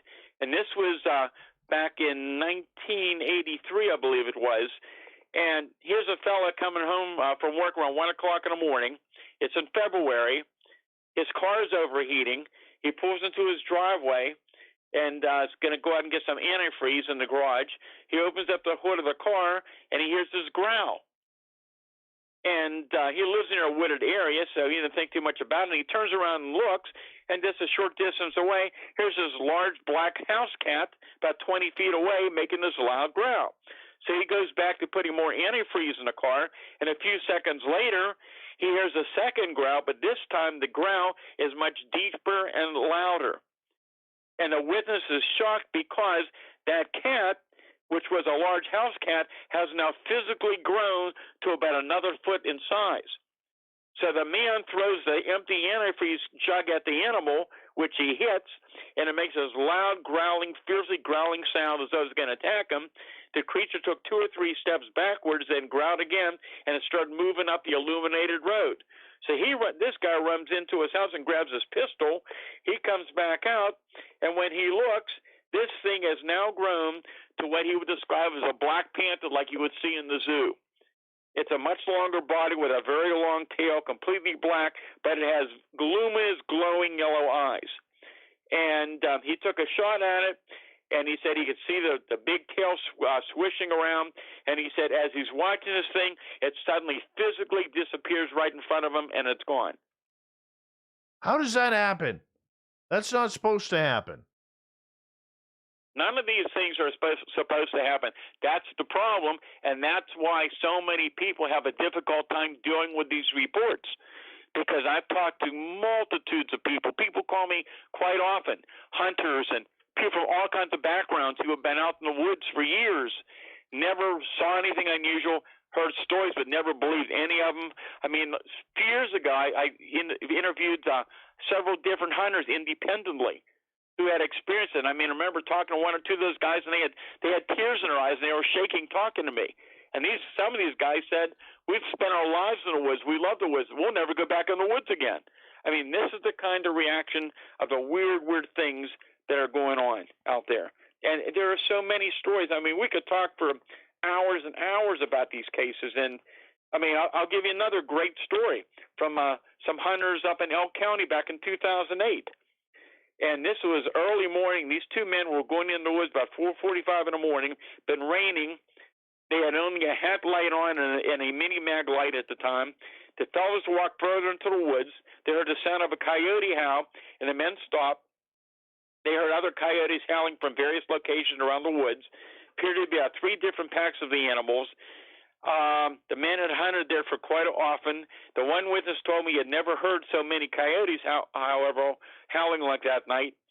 And at times it was hard for the two men to even communicate because there was so much noise. But suddenly, about 150 to 200 yards away, on the other side of the field, they noticed 2 dimly glowing lights. And those lights are about the size of a baseball, about 2 feet apart and about 15 feet above the ground. They glowed like an indigo color of a watch. The men thought the lights were odd, but they thought, well, they must be from hunters out there somewhere. But as they walked forward, towards where they saw the glowing lights, they now observed what looked like a flashlight beam flashing back and forth between the tree lines. They did not think it was that odd, since it was archery season. There was probably other people out there. But within minutes of seeing that single light, about 10 individual white beams of light suddenly appeared. And those beams of light flashed around, seemed to originate from one point, were not moving around at that point. The beams appeared to be about 10 feet above the ground, projected parallel with the ground, extended straight out from the originating location. The one hunter said, I asked the other guy how many there were, and he said these lights, they couldn't tell. They were from so many different directions, but their attention was drawn to a glowing figure moving from the area of the beams of light, and it seemed as though one light beam led it to the field. The glowing human light form moved about 20 feet out into the grass. The grass in the area was about 6 inches tall. The other beams of light suddenly went out. The one witness told me that the being he saw was like a silhouette of a person just glowing, completely glowing. And the man said the best way to describe it was if someone took a glow-in-the-dark paint and rubbed it around a person's body. The being was estimated about 3 feet tall. The head may have been a little larger than a human, and the upper part of the body seemed to lean forward. The arms appeared to be straight down and were longer than that of a human. The legs were hard to see as a glow was blocking that shape. The color of the glow was described as a light green lime color, and whatever it was, it seemed to be moving at twice the speed of the two men who were walking fast. It actually gave the impression that it was gliding, and they heard no sound. And I've had numerous reports of various types of humanoid creatures, and even, believe it or not, Bigfoot reports where these things are moving very fast and appear to be glowing, rather gliding or floating above the ground. Now, a lot of people don't know this, but humans actually glow. That's how they're able to pick us up on camera from helicopters. And that's why the military is so successful in trying to track down, their enemies on the ground as well. Do you think that this luminescence is of a natural instinct that these creatures have the ability to do that? Since humans do, we just can't see it? Well, that is a very unusual case. We don't get that many reports of glowing figures, but so again, I don't know that, but that's not a common type of report. It's very odd to get that. But yes, I've had reports of glowing figures and rather of different types of humanoids and other creatures that seem to glide or float above the roadway. Weird. So weird. I want to ask you a question here, if you don't mind, in regards to a situation that happened in my area with a friend of mine. Now, my friend's name is Mike, and he told me this story a couple years ago. I thought it was weird. But recently, I've really been thinking about it, and the more I think about it, the more I get weirded out by it. I can't stop using the word weird with this, Stan, and I think you're the guy to ask about this. So back in fall of 2018, my buddy Mike was out hunting for grouse and rabbits. And he comes to this area where we pass all the time to go to our gifting site for Sasquatch. And it's an old, rock area, a little quarry. And he goes into that quarry and he gets out of his vehicle. He's walking around with his gun, kind of looking for any signs of birds or rabbits or deer. And he starts hearing my voice. Now, this is in the middle of the forest. I'm at work while this is happening. He starts hearing my voice saying, "Mike, come in here. Help me. Help me, Mike. Come on in here." And he said the sound wasn't coming from one area. It was almost unidirectional, coming from all around him. What would cause that? Well, I've actually heard other similar accounts. It's not that common again, but I've heard people describe things like this. And some people feel, and again, in the cases I've had, it's not very common. I've heard some more reports in the last couple of years. There's some people who swear that they believe that these creatures tried to telepathically communicate with them. And I can tell you one incident where I was actually a witness to, and I can confirm this one, as strange as it sounds, that back in the 1980s, this was along an area of the Chestnut Ridge out in Westmoreland County, where we were getting reports that a Bigfoot had been coming down from the ridge and various people had seen it. And my team went out there to interview a small group of people, and there was one person within the group that was reluctant to tell us but swore that somehow this thing was mentally trying to communicate with that person. While we were there, this person told us that this thing was communicating that the next morning near Homer City, Pennsylvania, so we're in Westmoreland County, and this is about 15 miles away in Indiana County, that the next morning around Homer City, PA, there would be a UFO incident early the next morning. And early the next morning, there were multiple reports from Homer City, PA, of this strange, very loud, unusual sound over top of the area. It was so strange that the police and fire departments were called out. It made the news. And I can confirm I was there, and I knew that hours before it happened. The reason why I ask is I've been listening to a lot of this, those weird creepypasta stories that are on YouTube. I go to bed listening to them every night. Maybe you do, maybe you don't. But the one thing that I've learned is a lot of people say that both these Wendigos and these skinwalkers make that noise, but also fairies and sprites and gnomes in the area, or the trickster type of cryptids, make those type of mimics as well. Have you heard that, and do you have any stories about that? I've heard all those stories, and I can tell you from going back to the 70s, we realized from the reports we were receiving, and there were some people that actually recorded some of the sounds, that these creatures could make a sound like a woman in pain screaming, a baby crying, a high-pitched whistle, and somebody with like asthma, like a very loud, heavy breathing sound. But we also realized from cases we had that these things could mimic human sounds or any kind of sound that want to. And I've talked to people even in recent months who have been, and some of these people are very experienced outdoorsmen and hunters. They know what the coyotes sound like and other wildlife of Pennsylvania. And they're trying to describe, this horrific vocalization that just trembled through their bodies. It was so massive, and how scared they were because they never even like it. But some of these people are describing like several different, completely different type of animal sounds that were all tied together in one continuous loud burst of vocalization. And that's something we've heard more and more about. We've got about 4.5 minutes before we have to go to break at the top of the hour. Stan Gordon is our guest tonight on the show. And I want to get to Bama's question here, who is asking, what about fog? Do you deal with a lot of these situations in fog? Well, I'll tell you what is showing up more and more. And we're getting more reports, especially with Bigfoot and other cryptids, where there seems to be a foggy misty type of situation in the area or surrounding the creatures themselves. So we're hearing more and more about these strange, misty, foggy reports. And here I'll give you an example. Here again, Derry Township, right along the base of the Chestnut Ridge. This was September of 2018. A man's riding down the road, now not on top of the ridge, down below the ridge. It's a rainy night. His headlights catches something about 75 feet away in front of him that suddenly appeared out of nowhere. And that's what people are telling me quite often. They're saying it looks like it's like watching a Predator movie, that these things suddenly appear out of nowhere, they see them, and they're gone. And he says he's watching this thing, and he says it looked very foggy in that area, but nowhere else.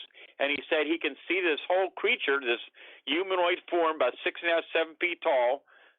It's a foggy white form, kind of foggy or misty in appearance, seemed to be very muscular, has muscular shoulders and a small waist. And he says this thing appears to be actually floating or gliding above the road into the field and disappears.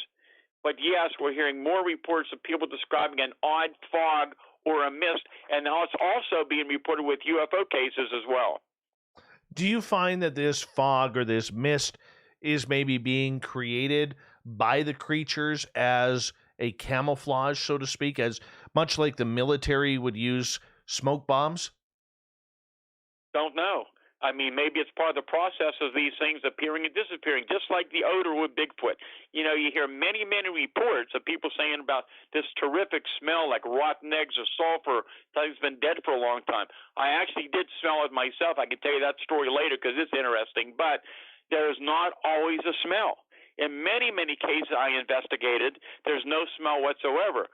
My theory is that somehow that terrible odor is related to the process of these things going from a physical to a non-physical reality. Oh, that's an interesting theory. I've never heard that before. Go ahead, please. I was going to say there's just so much, again, we don't understand about it. Up till the virus came around, one of the lectures I was doing is called Strange Aspects of Elusive Bigfoot, and I get into many of these things that people have never heard about Bigfoot before or are not willing to talk about it. And the response I'm getting from the public is just amazing because they said, you know what, that's the only thing that seems to make any sense anymore. And I think more and more people are beginning to realize we're dealing with something that is very, very strange. All right, we got about 90 seconds before we have to go to break. At the top of the hour, Stan Gordon is our guest tonight on the big show here, and we'll have him for another 30 minutes here until the bottom of the hour in hour number 3.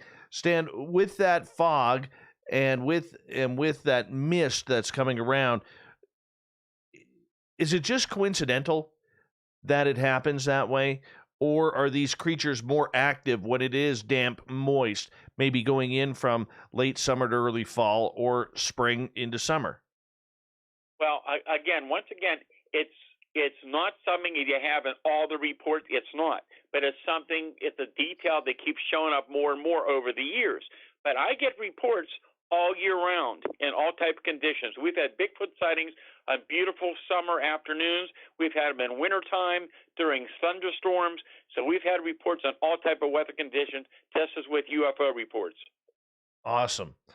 Stan, I'm going to get you to hold on right there because we are going to go to break here at the top of the hour. And once again, you are providing one heck of a great show, as you always do here on Spaced Out Radio. And once again, Stan's website is stangordon.info. If you want to check it out, we highly suggest that you do if you want proper research and cryptid information, especially on Bigfoot or Sasquatch, Dogman, whatever it may be. You can find all of Stan's books as well by going to Amazon or on his website.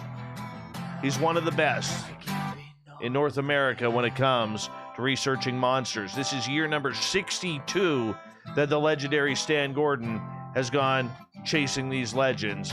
We got him for another 30 minutes here on Spaced Out Radio. Stay tuned. Hour 3 is next.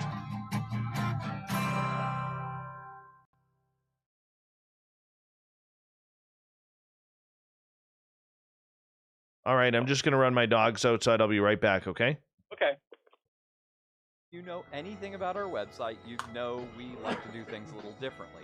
We're not some faceless organization collecting money for a nebulous cause. Our donor dollars go directly toward life-improving items. Then we give those items directly to an underdog who needs it most. To become a donor with Spaced Out Radio's official charity, Chive Charities, just go to chivecharities.org/donate. We're adding to the entertainment online for Spaced Out Radio. I'm Amber Beckrud, and I want to invite you to subscribe to our YouTube channel and check out Cryptid Tales, where I will take you on a journey into some of the strangest legends and lore from around the world, relaying the stories to you of the strange creatures and experiences that people have had throughout time. You can find Cryptid Tales at youtube.com/Spaced Out Radio, and while you're there, don't forget to check out our free archives and leave a comment. See you there. Hello, this is your guitar man, Ron Bumblefoot Thaw, and I have to tell you, I love the response I get for Little Brother is Watching from Spaced Out Radio fans. It's amazing how music can inspire and make people think deeper about what's going on in the supernatural world. You can head over to my website, bumblefoot.com, to check out my music, my guitar workshops, my touring, even check out some of the hot sauces that I'm working on. And make sure you keep on listening, because with Spaced Out Radio, you know Little Brother is watching.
All right, I am back, Stan, and we've got a couple minutes left here. Hey, Dave, I wanted to mention to you. Yeah. On my books, I can't ship directly to out of the U.S. to Canada or out of the country, so it'd be better for people and faster to have them go to Amazon.com. Perfect. Okay, and it's harder for me to ship anyhow, even in the U.S. right now, because of the virus for getting out. But I recommend them ordering from Amazon.com or BarnesandNoble.com. Perfect. Awesome. That works. Works for me. Thank you again for doing this, Stan.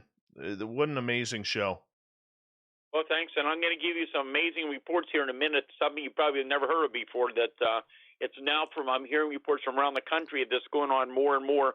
And we'll talk about this very strange, sickly, hairless, bony-looking humanoid thing that's been showing up around the country. And wait to hear these reports. Oh, God. Yes. That's what I need. Yeah. I'll tell you, I was at that site the other day, just on top of that rock quarry, and I just can't stop thinking about that place now, and my buddy hearing my voice. That just trips me out. Yeah, I've heard the same thing before from other people where they think it's their friend who is way far away, and there's no way it could have been their friend talking to them. Yeah, and you got to realize, I live in a very not very populated area. Like when you go into the forest here, the chances of actually seeing someone are slim to none, Stan. Slim to none. So, I mean, it's interesting. Give me a couple seconds here because we're going to... Oh, no, we got about 45 seconds here. I apologize.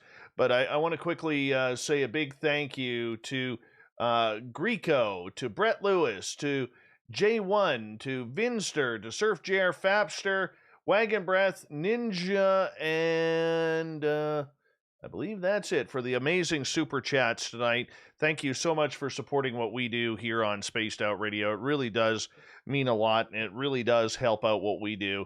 So thank you so much. And we're going to get going here in about 10 seconds. So stay tuned. We got Stan till the bottom of the hour. This is going to be great, people. Here we go, everyone. Stay tuned.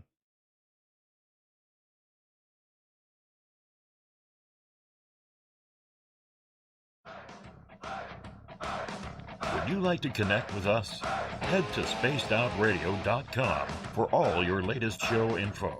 Now, back to Dave Scott and SOR. Third and final hour of Spaced Out Radio is now underway. My name is Dave Scott. Thank you so much for taking the time to join us. We really do appreciate earning your listening ears wherever you are on this great planet we call Earth. Thanks to everyone tuning in on our terrestrial affiliates around North America, digitally on TalkStream Live, Revolution Radio, and KPNL. All of our archives are free by going to youtube.com/Spaced Out Radio. Just do me the favor, hit that subscribe button. The Desert Clam has set the password for tonight in the SOR Space Travelers Club. Echoism. Echoism is your password. Use it wisely, space travelers, as the Clam sets the password each and every night right here on Spaced Out Radio. Our website, spacedoutradio.com, where we have a plethora of features for you, including rocking out to Bumblefoot and reading up on Captain Shirk's SOR Newswire.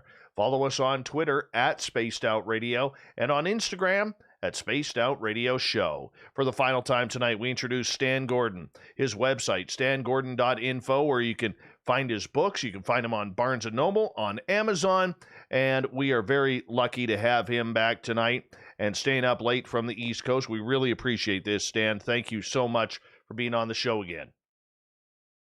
And thanks, Dave. It's always a privilege to be on with you and your listeners. Now, you have some real intriguing cases that you want to discuss with us that never been released. Well, I have discussed on other shows before, and we have talked, but this is a subject a lot of people probably have never heard about. And this is another one of these strange cryptid things that we heard about in Pennsylvania, but in the last couple of years now, I'm hearing numerous reports from around the country from other researchers. And this started back in August of 2017. I received a call from a police officer who had been on patrol, and he called me soon after it happened here in western Pennsylvania. And he was patrolling an area out in the country that he commonly was patrolling in, and he notices this ball of light on the ground, this dull white ball of light low on the ground, and he's thinking, I've never seen any artificial lighting like that before in this area.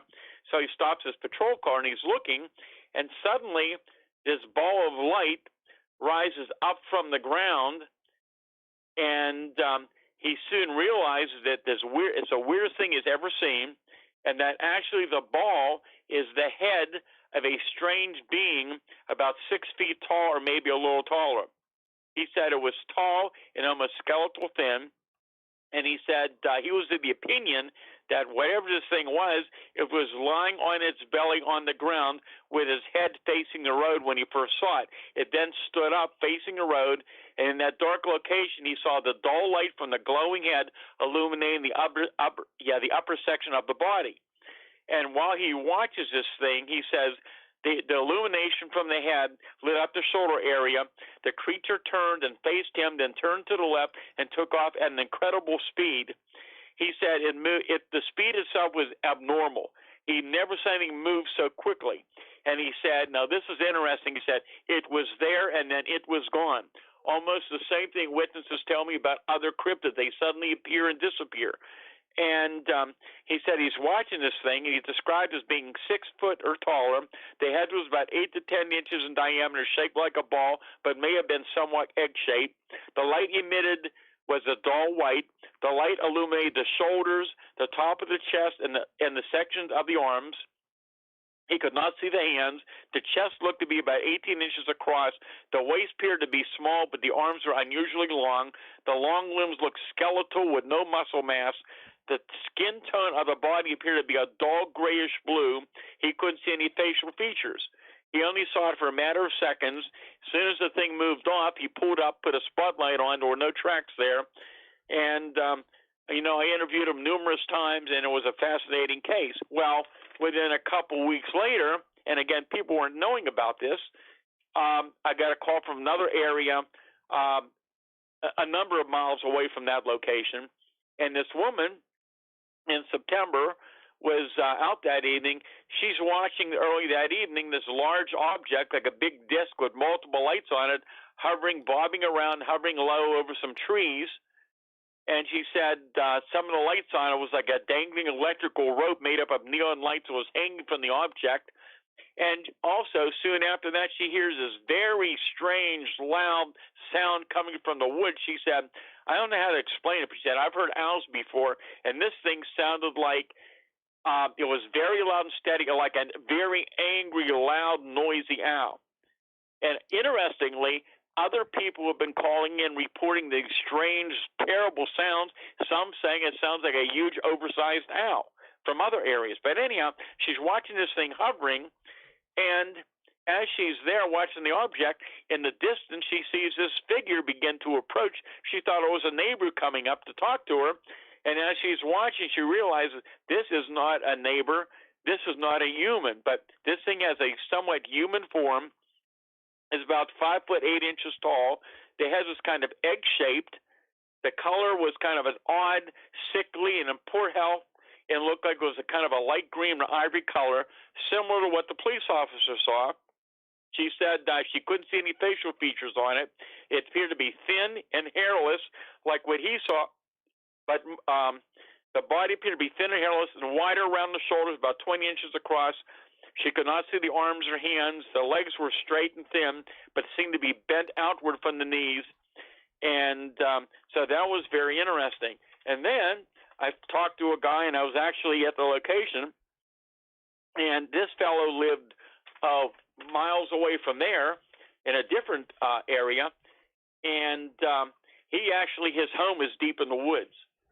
And I believe this was around October, November. I don't have that report right handy, but it was in the fall of 2018, and actually 2017. And anyhow, he heard this unusual bipedal sound up in the woods. He was familiar with deer all through the area, and he couldn't identify it. So he felt a little uneasy and decided to go back down to his house.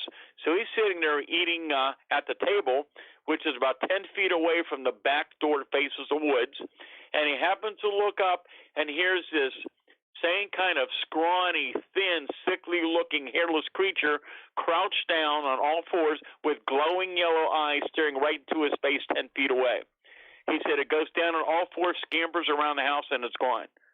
And then more reports were coming in from other areas of the state. Lon Strickler, Phantom Monsters, had a similar report.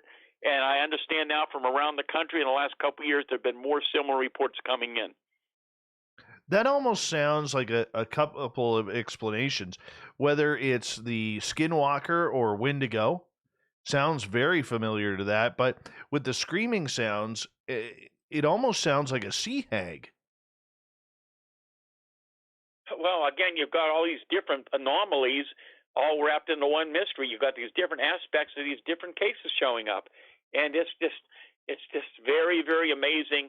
And how many reports again are we not hearing? I mean, over the years, there's so many people I find have never reported what they've seen, and a lot of people are reluctant to even talk about it. But yet, there's such similar accounts from so many different places. these accounts that people are having, are they doing anything similar to attract these creatures? Is it maybe gardening? Is it maybe animals around, whether it's dogs, cats, or farm animals? Is it the way they live their life? Maybe they're night owls themselves. Have you noticed any patterns? No. These are people from all walks of life doing different things, just going about their business in most cases. Most of these people didn't believe in any of these things. They weren't out looking for these things. And so that's not the case. And again, we have sightings in daylight. We have sightings at night. And over the years, with Bigfoot sightings, and this is something a lot of people don't bring up, we're having more and more reports by larger cities and more populated areas where there's not a lot of woods. So that's something that's also very, very interesting. When you get a report, say, let's go back to hunters here for a second. Do you take those stories from outdoors people a lot more seriously because they're familiar with the area, they're familiar with game, they're familiar on hunting creatures? Well, some of those reports, yeah, they're very detailed, and a lot of these guys are very experienced. Some of these guys have been out in the woods 20, 30 years. I mean, they've hunted, they've slept in the woods, they know the animals, they're familiar with the sounds and the behavior of animals. And all these people are describing hearing these horrific screams and cries, seeing these unusual creatures, seeing footprints, things they've never experienced before. And a lot of them are just shocked. I mean, some of these people I've been in touch with for years and years who had sightings many, many years ago. And some of these people, even today, still are having trouble trying to deal with these cases because they just can't deal with the fact they saw something that is not supposed to exist. All right. I would love for you to share another case with us because we got about 12 and a half minutes. I think we could get one or two cases more into this in regards to some of the high strangeness that has come in over the last year or so. Well, again, there have been many reports. People go to my website, they can read a lot of them on there. But what's interesting is what's been going on in recent weeks. We're having a series of UFO incidents that have been going on now. Started kind of in the end of February. It's been going on through March. I got a report as recent as, would have been last night now. And these reports are going in. So just to give you a little bit of a summary, in early March, there were 3 white circular lights in a triangular configuration reported from Cambria County.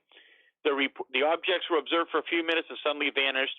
There have been reports of triangular-shaped objects at other locations, a daylight observation of a large black rectangular object from Bedford County, reports of large glowing spherical objects seen at low level and close to homes, and some people don't know what to call them, so they're calling them drones. Reports of large glowing, well, again, I mentioned that, bright objects moving straight up into the sky and disappearing, which I had a report like that last night. And there's one very good video taken not far from the ridge near Lake Trove a few weeks ago where you can see this light like a bright star, but it's going straight up into the sky and it's gone. We keep getting reports of there's smaller spherical objects in different areas, and people from different locations reporting unusual luminous phenomena are being recorded on their game and security cameras. I also talked to another researcher I'm in touch with, Dan Hagman, from the BORU group, the Butler Organization for Researching Unexplained, so north of Pittsburgh, and he said throughout March he had multiple reports of spheres in Butler County, and some of the cases he had are really interesting, and they fit into what I've had reports of. In early March, a witness observed a shiny, bright, cigar-shaped object in the morning. The sky was completely clear. The object did not appear to have any wings or tail section. The witness indicated the object was so bright he had to squint his eyes to watch it. The witness was very familiar with aircraft, stopped his vehicle, got out to get a better look. The object moved into a cloud and never exited from it. And I've had many cases like that in recent years where these objects, even in daylight, go into clouds and they never come back out. And there's another case he had from early March. A man was in his kitchen during the evening. He began to feel a strange vibration and heard a low rumble. He realized that the sliding glass doors to his deck were vibrating. He looked out the door and saw a very bright, large, pulsating round object just above the trees in his yard. The light from the object illuminated his backyard as though it was the middle of the day. He stepped out onto the deck, was awestruck by what he saw, He felt a tingling sensation. His hair stood on end, and he had chills all over his body. He called his wife and ran in to get a camera. When he came back, the object was gone. I mean, that's just an idea of the reports that we're getting. And so it's been very, very interesting in recent weeks. My goodness. What do you think is the uptick in these recent sightings? Well, again, I deal with these cases all around. Every year I get reports all year round, and it goes up and down. 2018, 2019 was very active with UFO and cryptid reports, and surprisingly, even through 2020, there was a lot of reports going on. Nothing like the 70s, but really interesting reports. 2019, I mean, many of those were significant close-range UFO, Bigfoot, cryptid reports. And last year, again, many, many sightings during 2020. And some of those cases were very, very fascinating. Let me see if I can get you. There were, as I mentioned, there have been Black Panther sightings. There were Thunderbird reports. Well, here's another interesting one for you. This was in May of last year. This is way up around Donegal, so up between the Fayette and Westmoreland County border. This person was outside late night, early morning hours, getting some air, and was watching across a field where there was a bunch of deer in a field across the road. It was dark. There was some illumination around the field. The deer suddenly became frightened, and they ran from the area. Moments later, the witness saw a tall, dark humanoid figure that appeared to be over 6 feet tall. The figure itself was very dark, and the arms were bent, did not swing as it moved. The movement of the figure was so unusual as it did not seem to be running, but rather gliding across the field. It moved extremely fast, crossing 75 yards in about 10 seconds. Whatever it was, it moved out of sight and was not seen again. The witnesses for sure that it was not a human being that they saw, but they don't know what it was. Wow. Wow. I don't even know how to respond to that. I mean, when you see something like that, the fear people have in their eyes and in their minds and their bodies, I mean, how are people dealing with this fear when they bring these stories to you? Well, everybody's different. Some people are very frightened by it. Other people become much more interested and want to go out and try to find proof of what they saw, or they get involved. But the majority of people, a lot of people just have some difficult time trying to deal with and trying to figure out what they saw, and they like answers to try to figure out what it was so that they can have some peace of mind.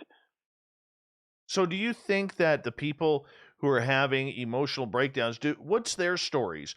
Are there a lot of people who are seeing this for the first time? Are they multiple experiencers? Do they have ET encounters with UFOs or whatever? I mean, are you noticing? I'm very interested in patterns. That's why I'm asking. And the majority of people call in are people that never saw anything before, only had one-time experiences. However, yes, there are some people out there, and some of these people I've dealt with for years and years.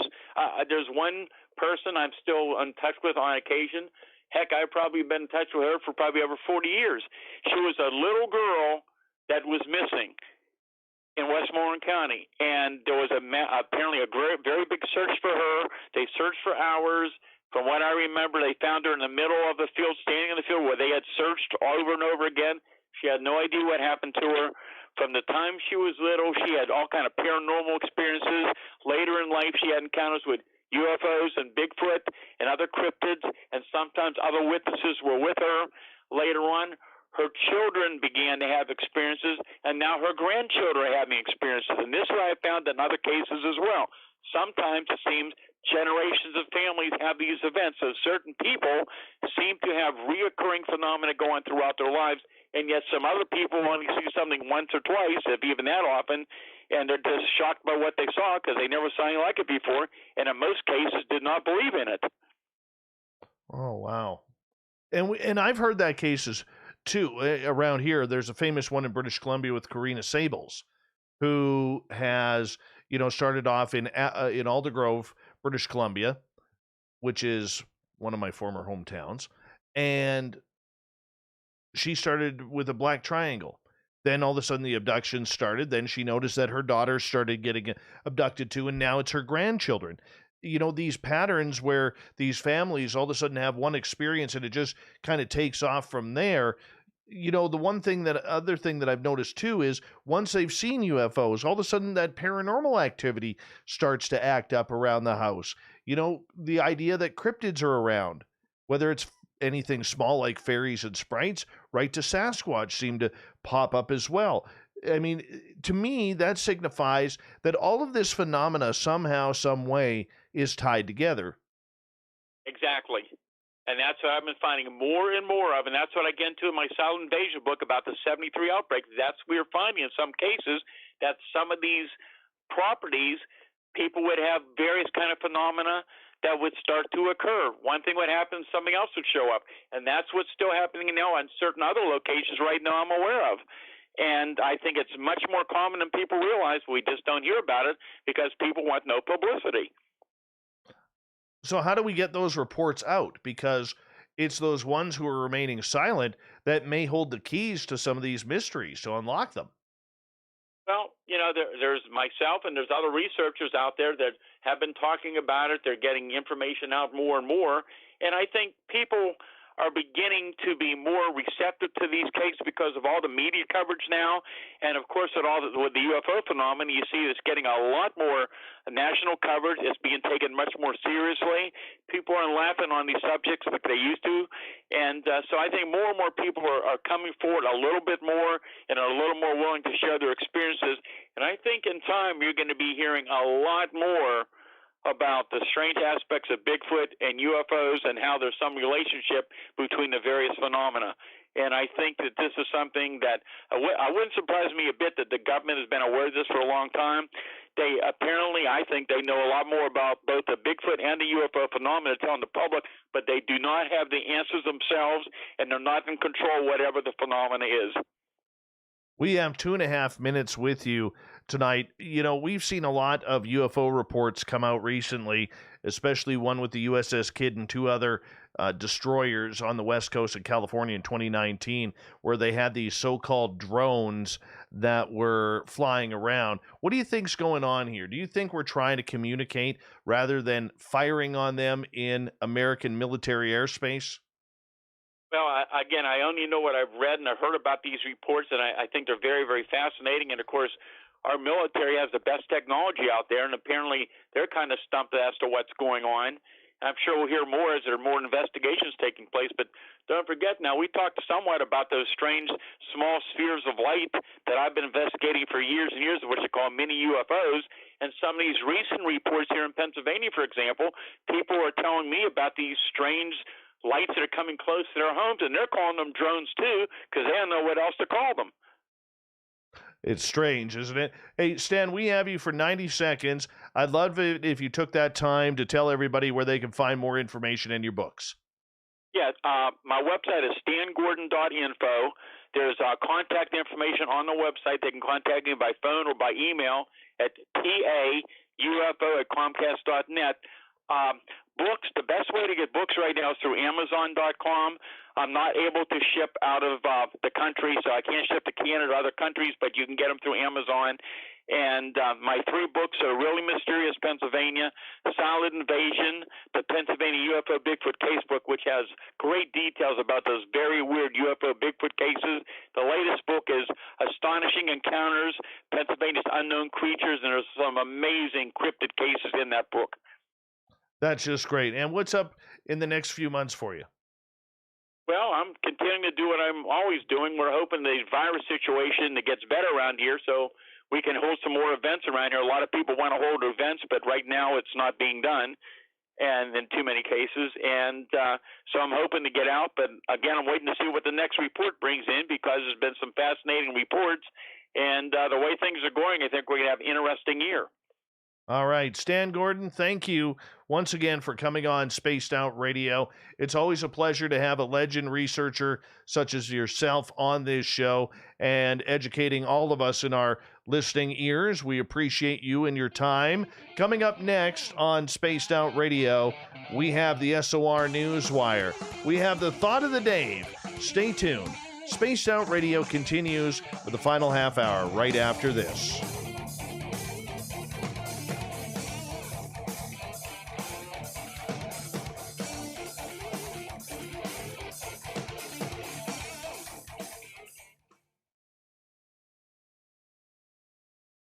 Great job, Stan. Thank you. Oh, I think he hung up. Didn't stick around for the final thank you. Oh, well. What an amazing show. My God, that's amazing. That was amazing. That's good stuff. Oh. The Murray. Bill effin' Murray. KCCO to you, man. Ben and Rye are so desperate they're busy pointing speedo toward me. Instagram. Should know how to use the internet, so I'll have to be the one to see them and show them to her. That's funny. Thank you, Knucker. Appreciate that. Thanks, Duke. Thank Corns, the booking guy, for another great booking. Why we love our Corns, the booking guy around here.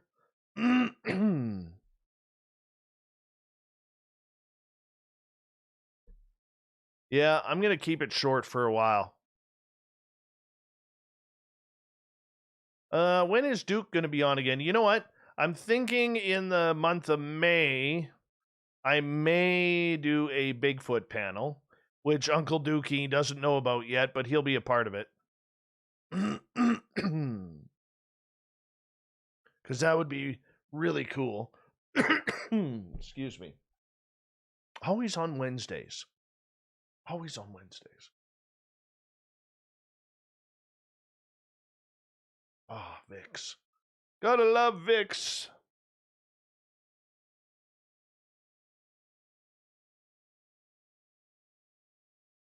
That was awesome. That was just awesome.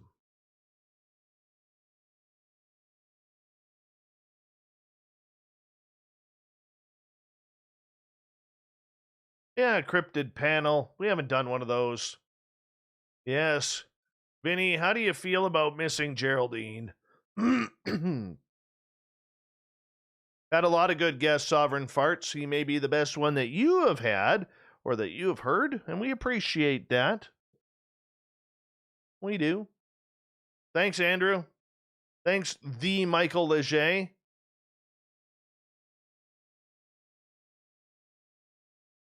Thank you, Sunrise. Appreciate that. Thank you. Thank you so much. Yeah.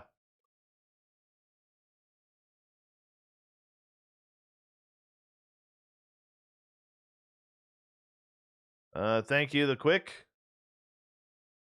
Appreciate that. That was a fun time, man. Weird monsters. Weird monsters.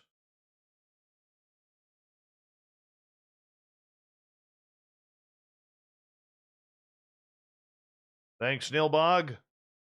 T-Rav, appreciate that. Or do you prefer Trev?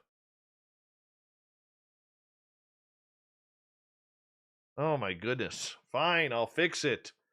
Always the pressure with the hair. Always the pressure with the hair. My goodness. What does a guy have to do?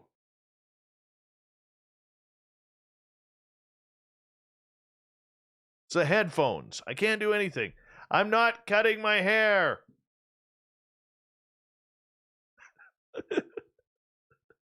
I know you're laughing. I know you're laughing right now.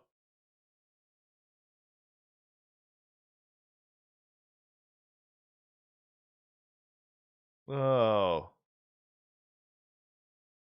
They are some glorious silver locks there, Ross. That is true. That is very true. Oh, my goodness. Oh. Which reminds me, before we go to break here, speaking of hair, Mighty Moose Beard Oil, MightyMooseBeard.com. Gary the Dutchman, by the way, for this month is trying to raise money for Parkinson's disease. Now, Gary the Dutchman, by the way, this disease is hitting very close to home for him, and it's affected many others out there. And, you know, we got to try and find a cure. So when you go to MightyMooseBeard.com, whether you have a beard, like I used to, or just beautiful hair like I do now, you can use it. I'll show you how. You know, it's real simple. And the good part is you're supporting a good cause. You just drop it on in. I'm using the True North blend tonight. Just rub it in your hands just like this. Certain people at sunrise can't do this because they don't have enough hair. And you just massage it in. Massage it in. All right, use promo code SOR2019. Gary the Dutchman's going to give you a deal, and we all know Dutch people very rarely give a deal. All right, but he's going to take care of you, and it supports Parkinson's for this month.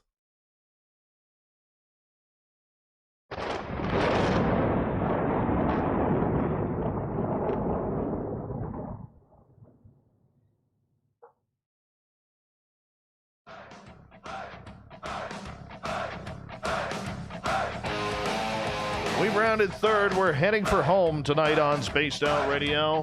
My name is Dave Scott. Thank you so much for tuning us in. Really do appreciate earning your listening ears.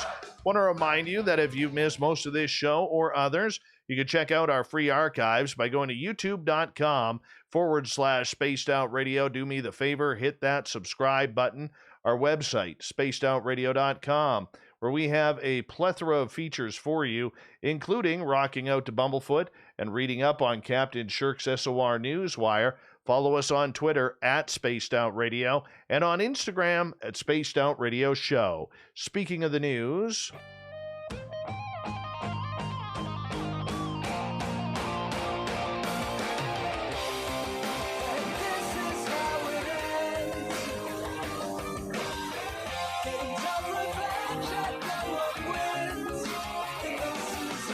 the news is always changing, which is why we bring you the SOR Newswire at the back end of every show, where we get to the weird, the strange, the wacky, and sometimes the aliens.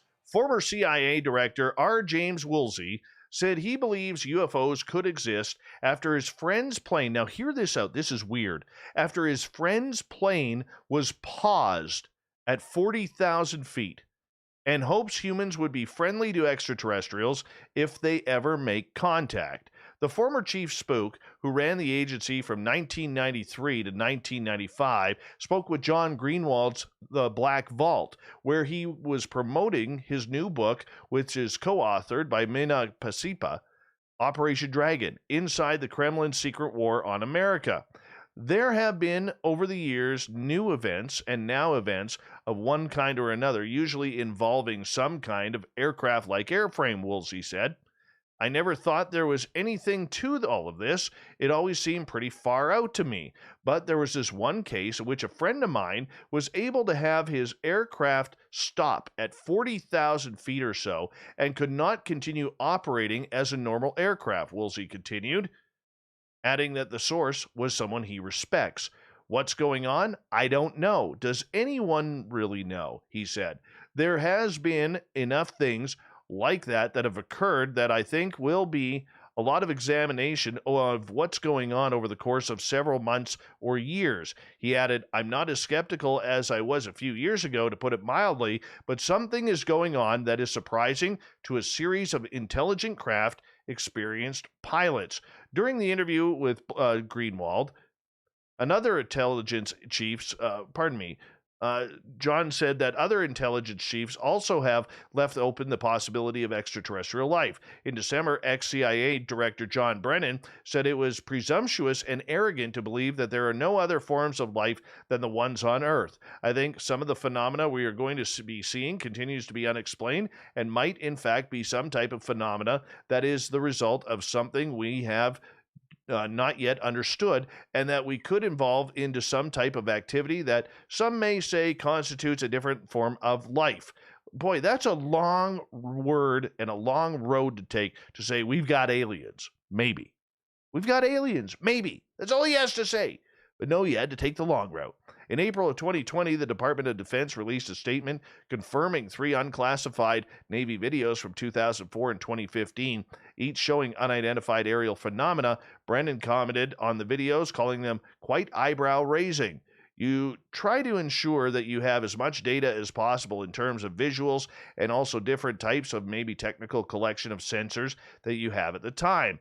Last month, former Director of Intelligence John Ratcliffe said on Fox News that there are more sightings than have been made public, adding that some of those have been declassified. And when we talk about sightings, we are talking about objects that have been seen by Navy or Air Force pilots or have been picked up by satellite imagery that frankly engage in actions that are difficult to explain and movements that are hard to replicate that we don't have the technology for, or traveling at speeds that exceed the sound barrier without a sonic boom. A new Pentagon report expected to be released June 1st will also detail any threats posed by the aerial phenomena and whether foreign adversaries are suspected of controlling them.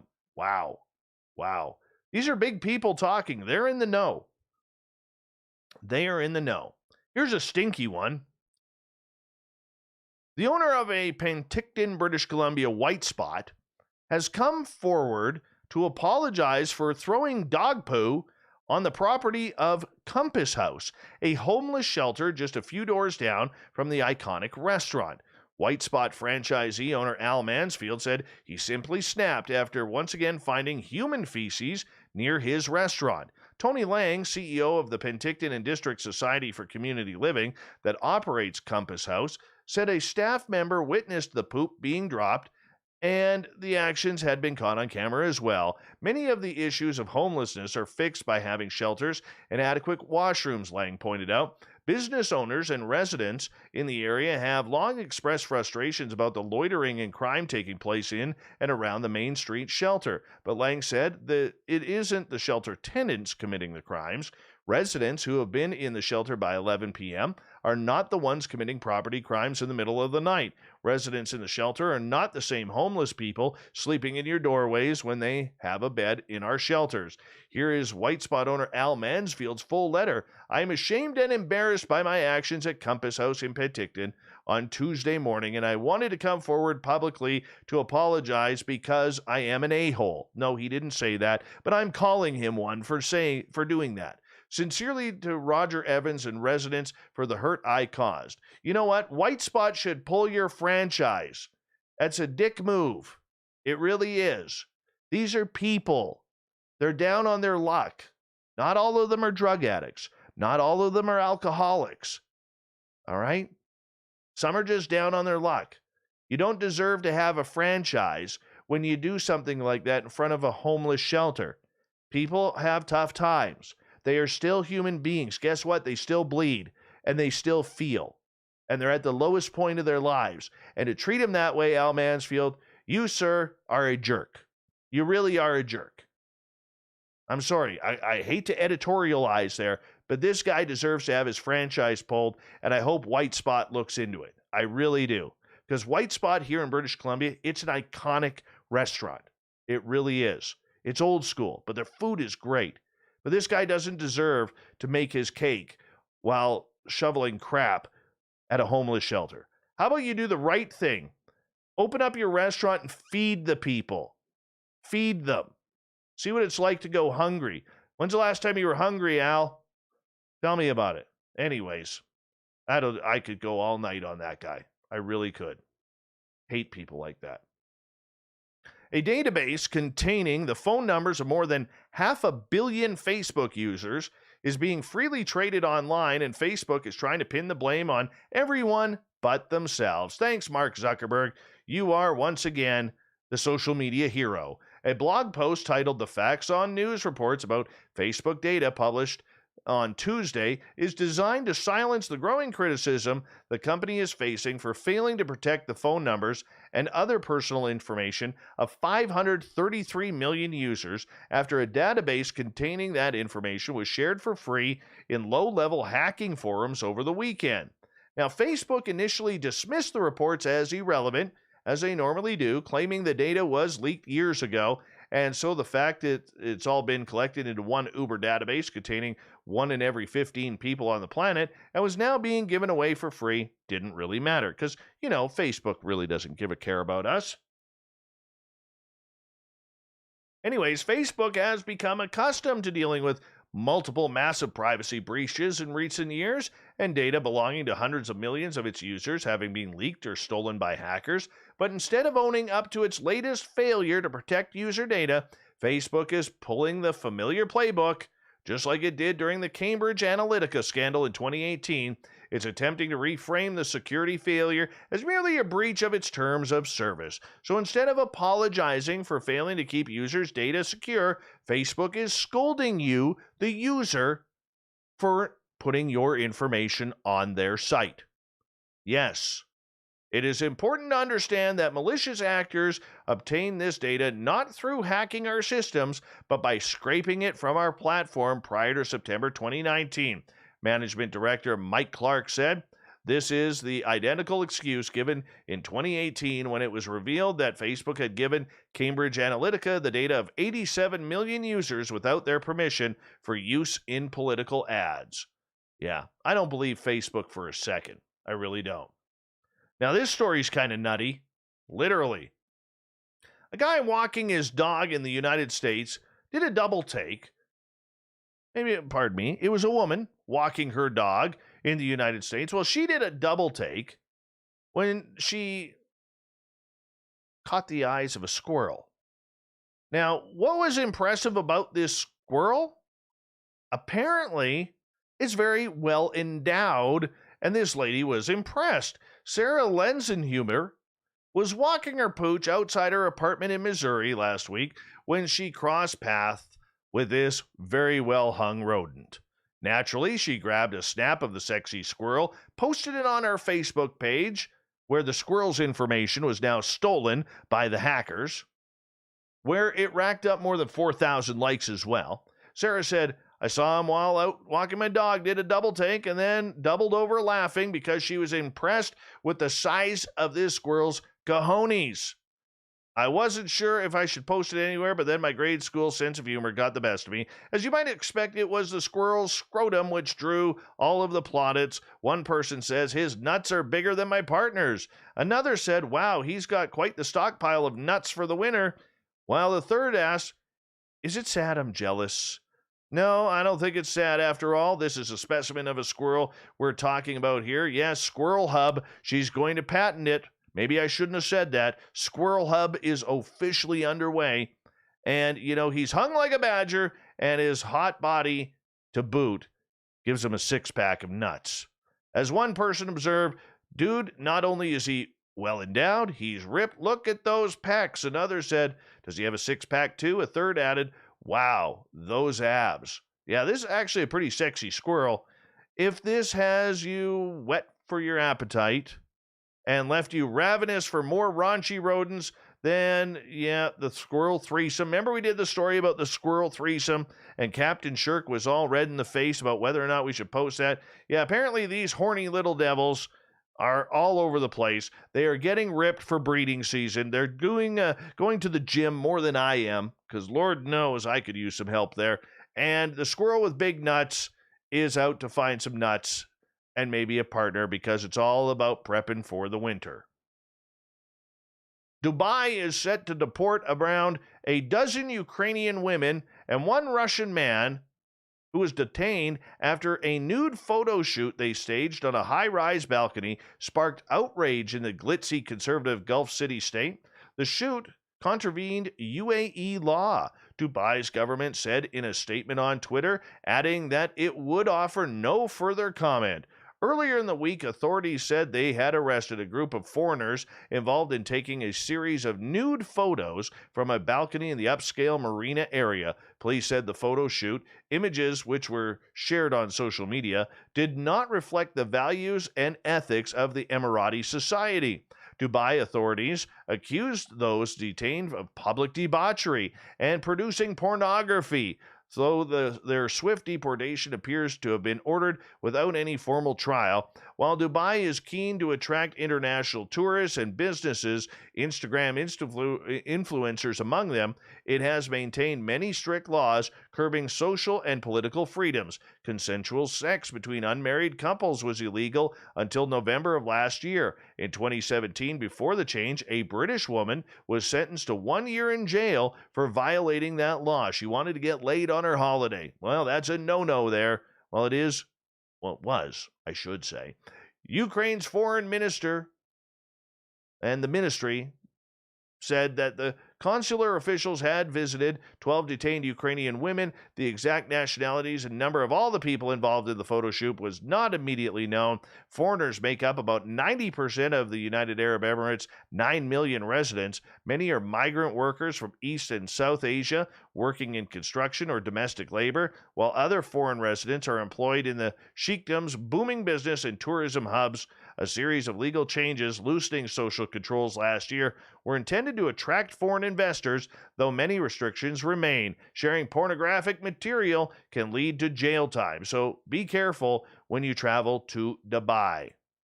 Moving on here. Now, I don't know if you saw the video of this. You might want to check it out. It was all over, going totally viral. A customer at a convenience store in Thailand captured a video of the unusual scene that unfolded when a gigantic lizard literally walked into the store, then decided, well, I don't want to be on the store floor. It's dirty. Probably some mud in there, some grime. Don't want to be on the floor. So this looks like a big monitor lizard, probably about 7 feet long, decided to climb up the shelves to the top shelves so he didn't have to get his feet all icky with the germs on the floor of the convenience store. Genjay Narumpa was showing the lizard, believed to be a water monitor, browsing the aisles at the 7-Eleven store before climbing the shelves, knocking over numerous products to the ground. It was unclear where the 7-Eleven store is located or how the lizard was eventually removed from the business. Water monitors are common in Thailand and are known as some of the largest reptiles in the world. Now, if you had $3.25 million, what would you do with it? Well, let's find out what this person did.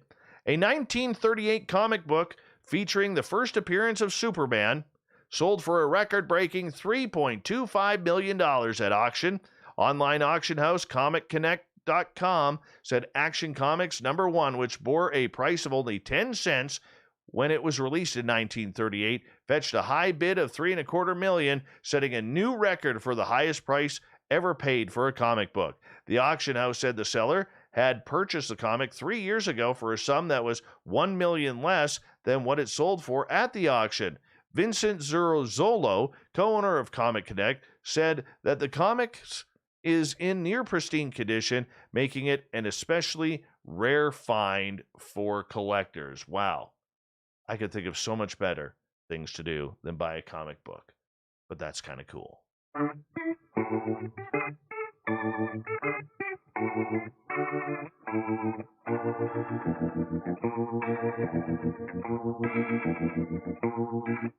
Thought of the Day happens every night at this time, where we ask a question on our Facebook and Twitter pages, then read your responses on the air because, well, we love the audience participation around here. Now, today's Thought of the Day is as follows. In the next 20 years, what mysteries do you think we will solve and prove as true? Let's start off with AC on Twitter. That nothing humanity believes is true is actually true. Joey. I think we might know what most UFOs are for sure, but not all of them. Richard. I hate bragging, but since you asked, I have been partying with aliens for years. I myself published a photo book containing their unfathomably intricate 3D immersive art. So he shows a photo of what looks to be a piece of seaweed that he's claiming as a alien shrimp. Okay. All right, let's move on. Robin, extraterrestrial presence, for sure. It just feels like the government is trying to get ahead of something that they have no control over. So their plan B is to try and control the narrative. That's good stuff there. Davey, I hope that we begin to understand what our reality really is in a way that moves from theoretical to truly practical, and that we gain a full understanding of what the fifth fundamental force of nature is. That would be a good place to start. Kevin, how they get the caramel inside the Cadbury Caramilk bar? That's always a good question. Angela, DNA of giants' bones will confirm Anunnaki Nephilim links, forcing world governments to admit what we all are. Made in his image with their DNA, then our naturally inherited abilities from the gods via the pineal gland will be reinstated. Kevin, Dave, I believe that they will discover how the human body manufactures belly button lint. Oh, very nice, Kevin. Very nice. Kim, I feel we finally have an understanding of consciousness as it relates to the energy of the universe, as it is related to the studies being done by Dean Radin and IONS, the Institute of Noetic Scientists, and the Heart Math Institute, etc. Scarlett, 20 years? Someone's hopeful. Oh, I'm trying to be. Totally trying. Barry Taft, former guest. Most likely candidates are remote viewing, telepathy, clairvoyance, and precognition, and RSPK poltergeists, unless, of course, that science takes a deep dive in an abyss and all the parapsychological research disappears. In my own 52 years of research, Barry says, I've detected a fascinating and unexpected pattern regarding poltergeist agents and the localized EM-GM fields as inductively coupled with their seizure-prone epileptic nervous system. Shar believes that Jesus Christ our Lord is going to come down from the heavens. He hasn't yet. We're still waiting. Melinda, I believe that we're going to find out there is an extraterrestrial presence. And Greg gets the final word, UAP, otherwise known as Unidentified Aerial Phenomena. Because of advances in technology and our own understanding of physics, Bigfoot, because he or she can't hide forever. And women, just kidding, that will never happen. Not for most of us men, at least. Thank you to everybody participating in the Thought of the Dave. We will do it all again tomorrow because, well, we like to have your audience participation on here, whether it's on Facebook or on Twitter. So keep an eye out for it. We'd love to read your understanding of answers on the air. Big thank you to Captain Shirk for setting us up with the SOR Newswire. Of course, you can find it on Facebook. All of our Facebook radio pages have it. We got a group. We got a page. We got the SOR Newswire. Captain Shirk keeps us all up to date on there. And, of course, our website, spacedoutradio.com. And a big, hearty thank you to Corrence, the booking guy, for getting us a great guest tonight, which it was Stan Gordon. StanGordon.info is his website. Legend in the field. Great hair, too. We got Mr. Ron Bumblefoot Thal rocking in the background with Little Brother is Watching. Bumblefoot is the official music of Spaced Out Radio, rocking us in and out of every single show. Get your horns up for the guitar god himself. Special thanks to everybody listening in at home, at work, in your cars, wherever you may be. Big thank you to everyone taking a part in our chat rooms tonight on YouTube, Spreaker, LGAB, Revolution Radio, Facebook, the Space Travelers Club, and the Snarkers hanging out on Twitter at #SpacedOutRadio.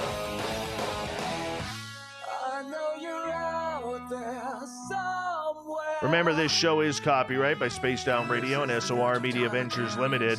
Thank you so much for choosing to share your evening with us, because together, my friends, say it with me, we're watching.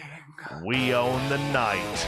Mr. Bumblefoot, we need a favor. We need you to take us home.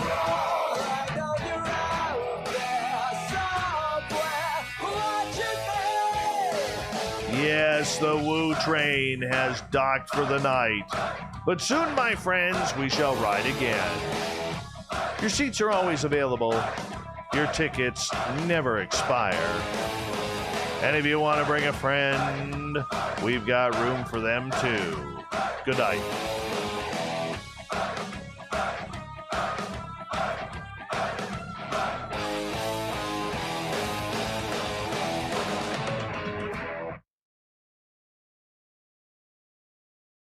Powerful show. Powerful show. Great show.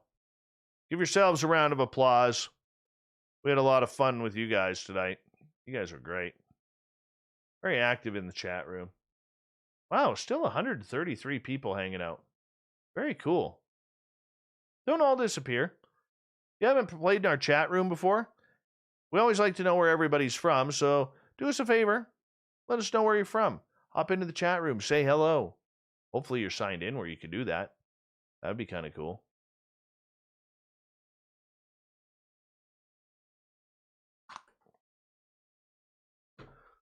Well, that was a good show. Good show. Hope you guys enjoyed that. Andrew, thank you so much for the super chat. Appreciate that.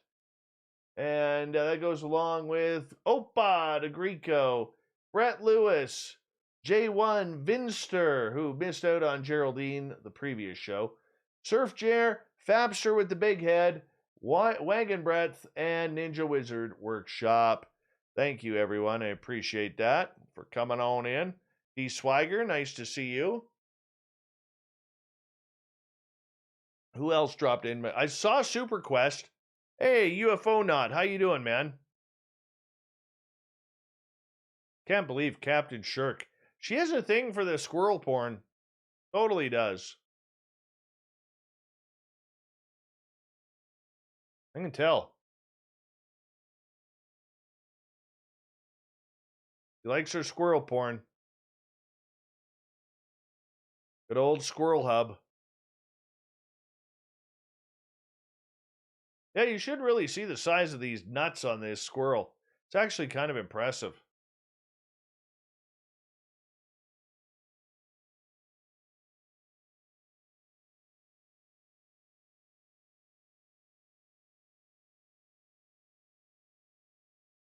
Super Duke.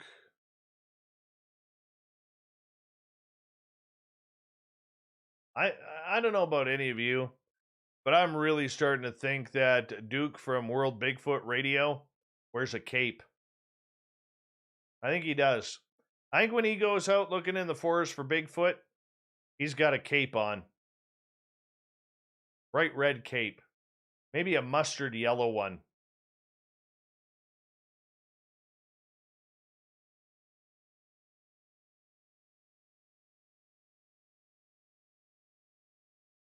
Robert Dixon from Michigan. Hey, welcome, man. Now, the big question, are you Michigan or Michigan State? The big question, especially when it comes down to the Frozen Four.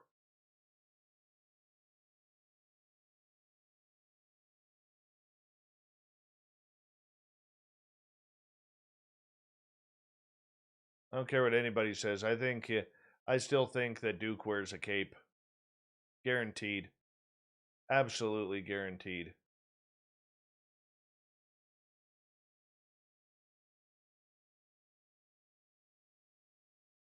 They know each other. I don't think they work directly, but they do know each other very well. UFO Not.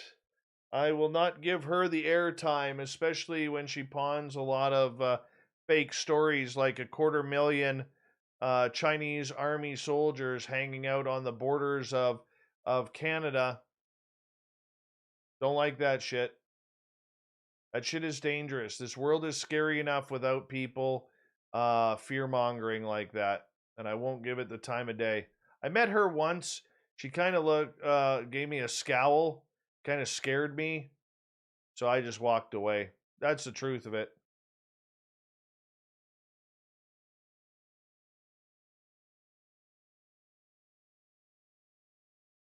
Why are the levels all...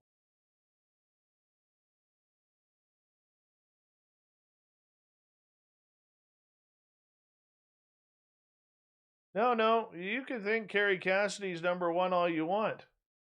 You can. Sovereign farts. But I'm going to tell you right now, she's not healthy for the community. When you are putting out lies, okay, do you know what it would take to push 250,000 troops into Canada?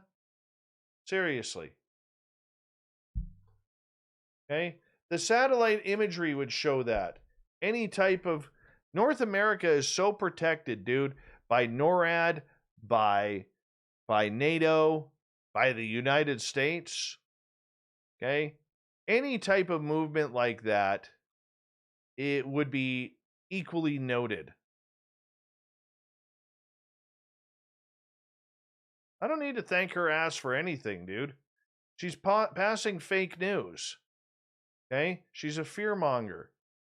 I don't care what you think. Okay? It's not good for the community. People buy into that bullshit.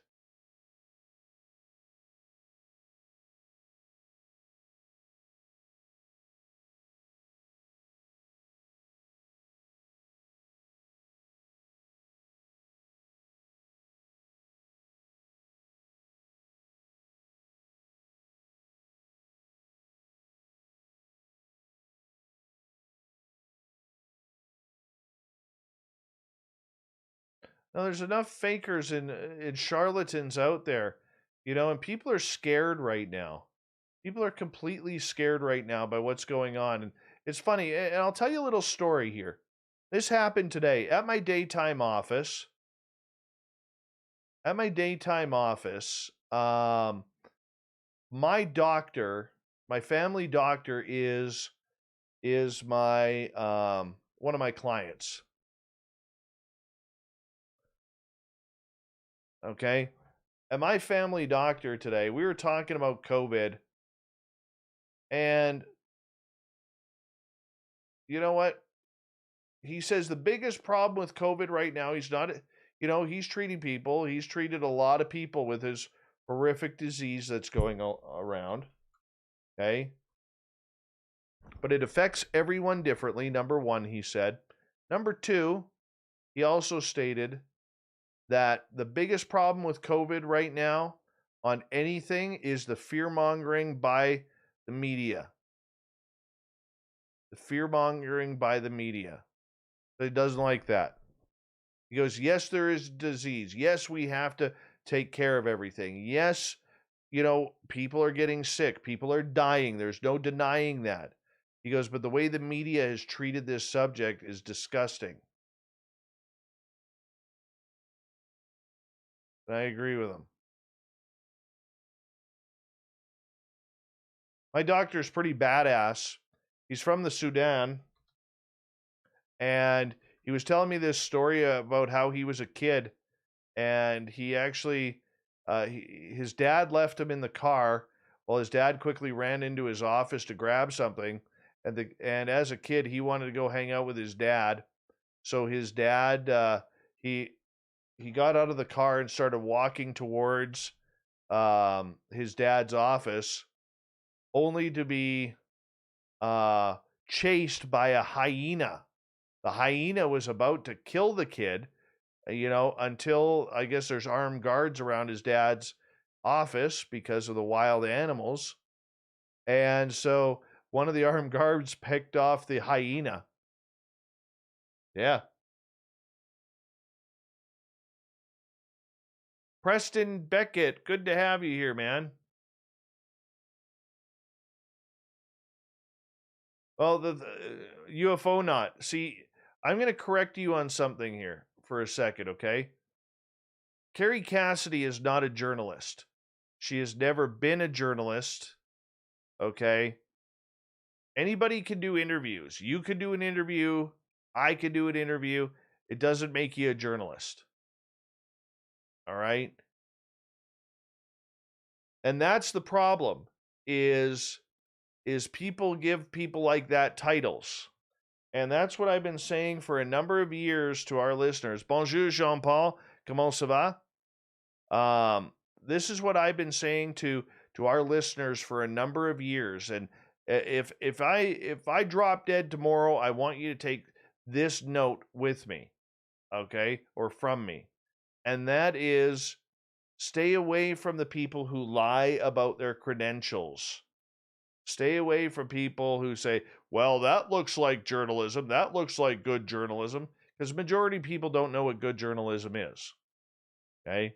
Whether you love him or hate him, the best we have in this field is George Knapp. I personally love him.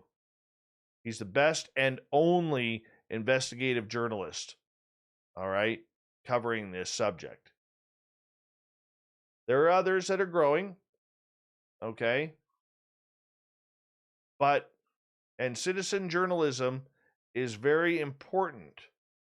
But when you get people out there that keep calling themselves journalists They've never worked in a newsroom. They've never been trained. They've never had college education. We are all worse off for that. All of us. Richard Seared is very good. He actually broadcasts on one of the stations that we broadcast on. I talked to him a couple weeks ago.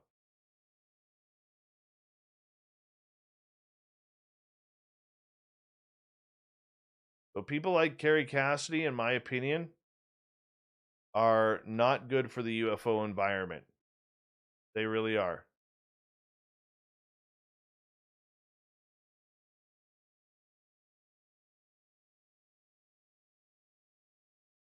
I'm hungry all of a sudden. My gosh. Why am I hungry? Oh yeah, that shitty chicken pot pie.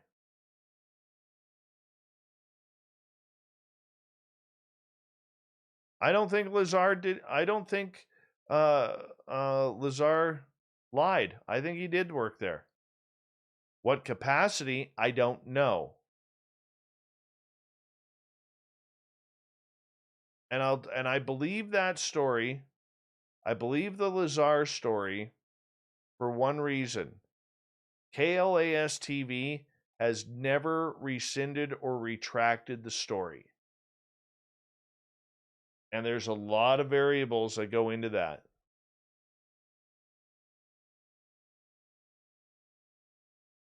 Hi, Bombshell Bomber. Good to see you are late. Sorry, Andrew. What's that? That's about it, Captain Dave. The media using it. Yeah, you're right.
What do I think about Stephen Greer? I know that I'll never have him on this show after he tried to ask me how much he was getting paid to do an interview here. That's why I thought, like, when he went on Logan Paul, that was complete bullshit. I bet you anything Logan Paul had to pay him, but Greer probably did that one for free, considering Logan Paul has like 20 million followers on YouTube plus. So,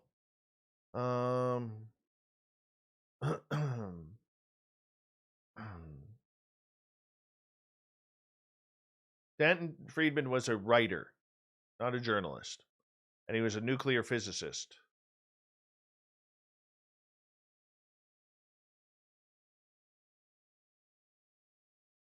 UFO not? That's a good question. Very good question. You know, I think because we want to take people at face value. We really do want to take people at face value. And unfortunately, in the UFO field, we can't.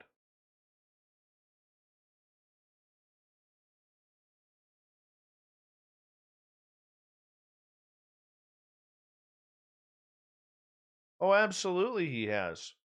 That's good research. That's what he is. He's a scientist. Or was a scientist.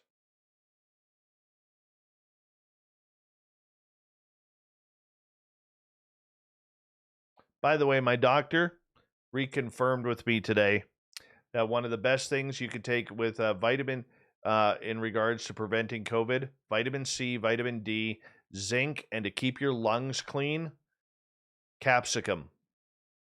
Either shoot a bunch of hot sauce, through teaspoons to burn your lungs or the mucus lining in your lungs, or you could get it in pill form. Capsicum.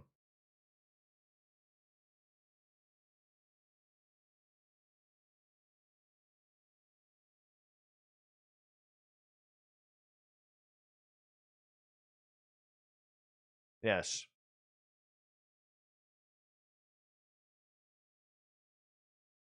Because for people who don't know, that when you eat spicy food and your nose runs, that's actually mucus coming from your lungs. And the capsicum, which is the heat, the chemical in the heat, it actually burns the mucus lining. Underneath that mucus lining in your lungs, that's what stores bronchitis, pneumonia, and diseases like SARS, along with COVID. So as long as you can keep your lungs clean, you will be fine from COVID. Fine. The lungs are the big part.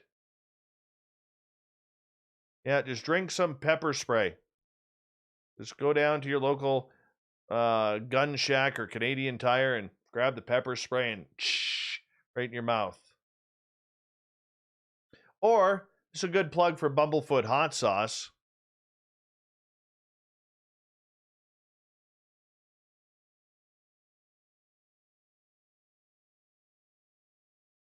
I don't know if you heard that. That was my stomach. Holy cow.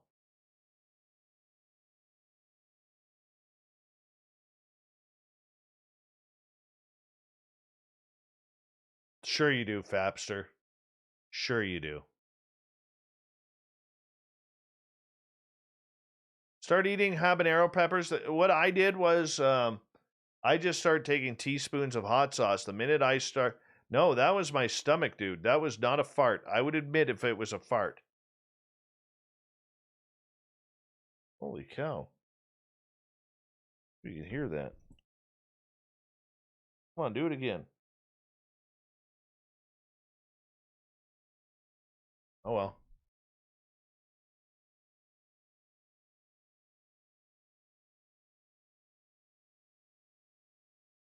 Totally ran out of mileage, Duke. Totally. Oh, Paul Holland, you have to take pictures. Hey, Paul, if you're on Twitter or Instagram, no, Twitter, take pictures of it and tweet it to Bumblefoot. He will reply. He always does, especially to our listeners. We've had a number of listeners reach out to him, and he always replies. He's just a class guy.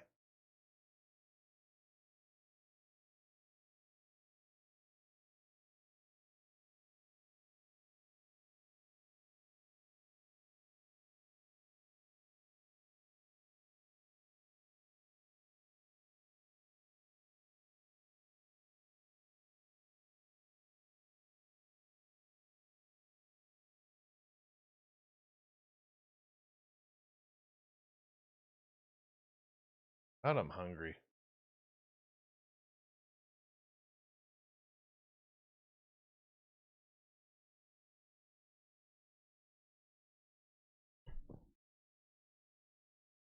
Well, don't stop just because I put the microphone down there.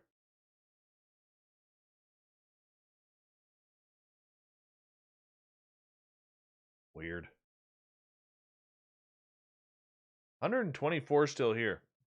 Who's hanging out and not saying hi in the chat room? Johnny2287, welcome to our chat room.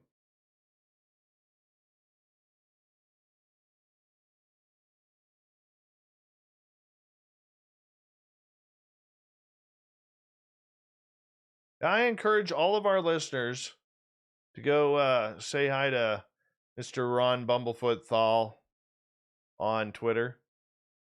Follow him. Grab his hot sauce.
Not another Heather. Looking gorgeous tonight. Yes, you are. KC, welcome. Welcome, welcome, welcome, KC, to the show and the chat room. Gorgeous Wendy Williams. Gorgeous Wendy Williams. Gorgeous Wendy Williams is here.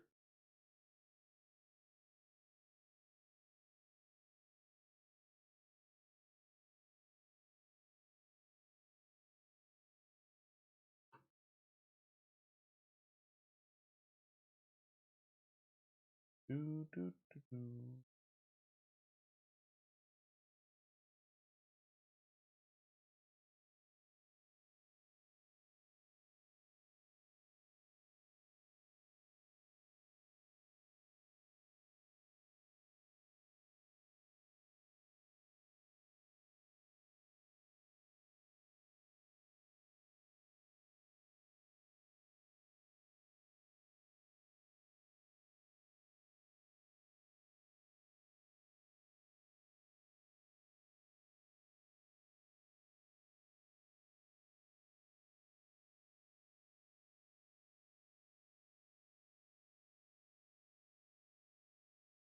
Bigfoot Michigan Rob was here earlier. It's all in the makeup. Hold on. Let me see. Hold on. Let's check your makeup here. Well, I don't have the greatest picture of you. Not another Heather. It looks like you got some good eyebrows. Just saying. Got some good eyebrows there. Good sculpting. Brant Douglas should do a Bigfoot Dogman week. Oh, yeah. Tough to do. Tough to do. Because you end up burning out people on the topic. So that's why we try and mix it up. But that's, our biggest audience nights are for cryptids and UFOs. So that's where Corrance puts a lot of the focus. But it is a good idea. I am going to do a cryptid roundtable.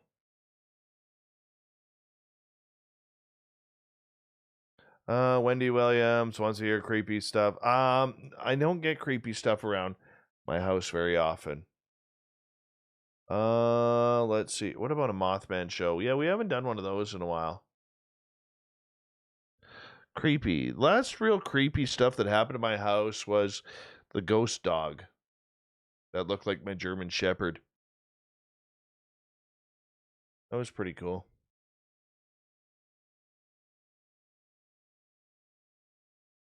Believe it or not, I'm actually self-conscious about playing with my hair. I actually had a listener about a year and a half ago. We were only on YouTube for a couple of months. And that listener actually unsubscribed because I was playing with my hair too much. And it bugged this person.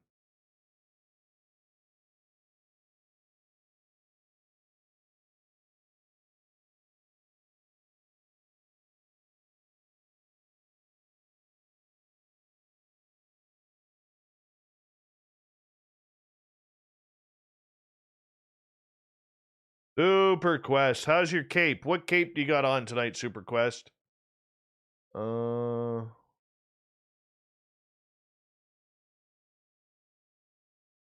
I could give you some. I got lots, man.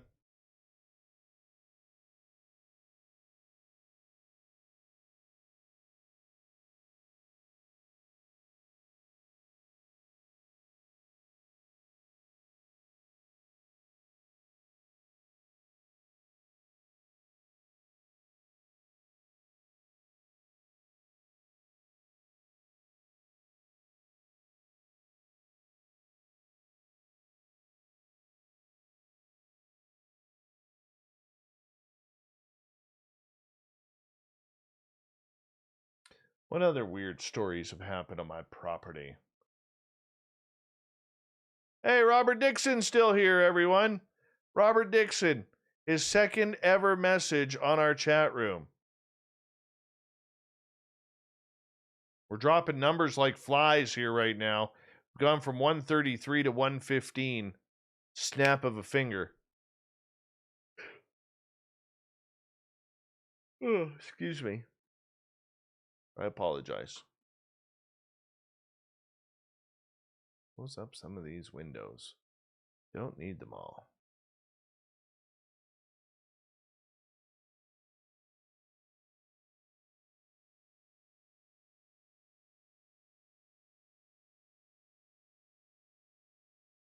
The guest tomorrow? That's a good question.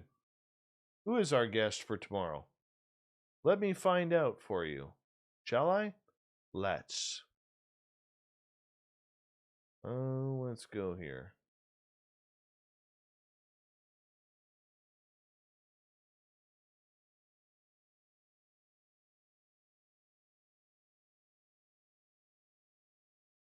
Events.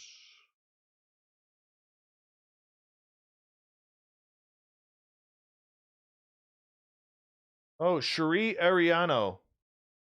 Searching for ascension. She loves to ascend. Cherie's got a very handsome husband. I will say that. Very handsome guy. Nice guy, too.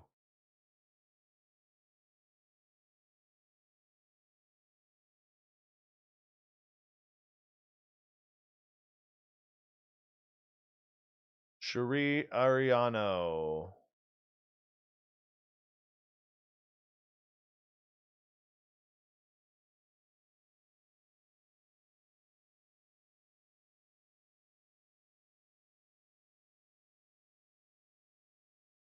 Done on that one. Done on that one.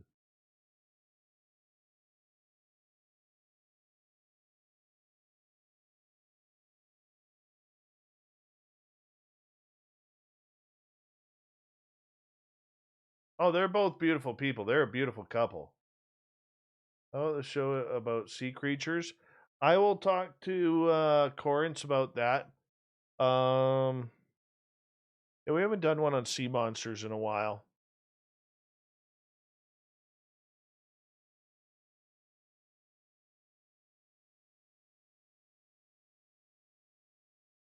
I want to get the crypto guru back on because he's done a lot of investigating on the stories of the folklore of the Great Lakes. Ibarata, you hit my one topic there that I've always wanted to do on this show, and that is Megalodon. Trying to get someone to talk about it, so hard. So hard. I have sent over the years probably 50, 60 emails trying to get someone to talk to me about Megalodon, and I have never got a response. Never.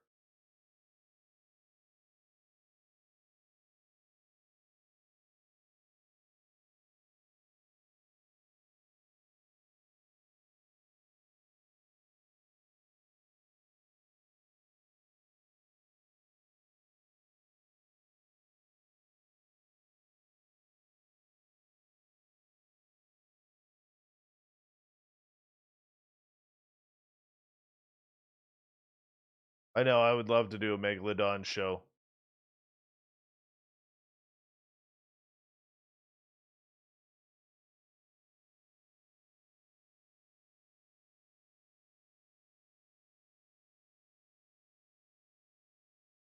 Okay, guys, I will be right back. 118 of you, stick around.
All right.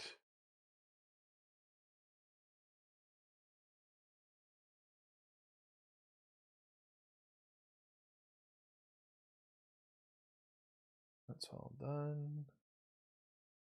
Cool. Downloading is done.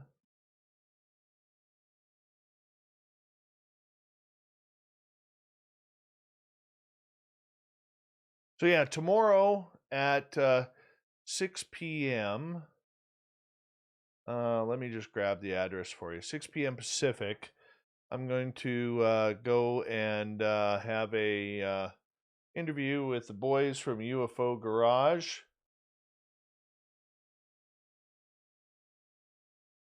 I'll give their channel right here. Make sure you hit that subscribe button with them, guys, if you haven't already, because they're pretty awesome. I'm going to be doing that right before our show. So make sure you save that link that I just put in the chat room. And we're talking everything tomorrow. I don't know where it's going to go. They're pretty good dudes, so I look forward to it.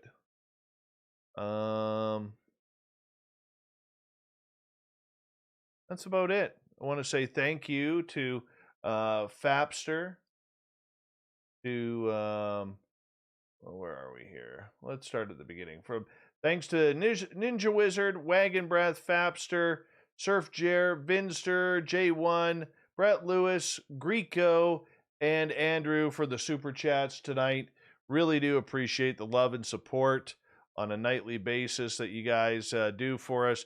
Big thank you to all our veterans out there, both currently serving and those who served in the past, for checking out our show and being fans of what we do. We really appreciate everything that you guys have done. Thank you to everybody from outside of North America, like our man Ibarata in Singapore, for hanging on out and checking us out, and all our UK listeners, our Australian and New Zealand listeners.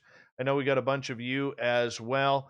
You guys are awesome. You make this so much fun. Tomorrow night on the show, Cherie Ariano will join us. We're going to get a little bit Zen and Chi, and we're going to have some great fun tomorrow night, 9 p.m. Pacific, midnight Eastern. Remember, if you haven't followed us on Twitter yet, please do so at Spaced Out Radio, and on Instagram at Spaced Out Radio Show. So we try and build those numbers there. And my personal handles on Twitter at Dave Scott SOR on both Twitter and on Instagram.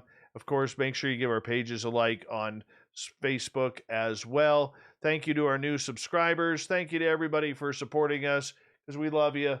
And we'll see you all tomorrow night as we have another great show. Take care. We'll see you then.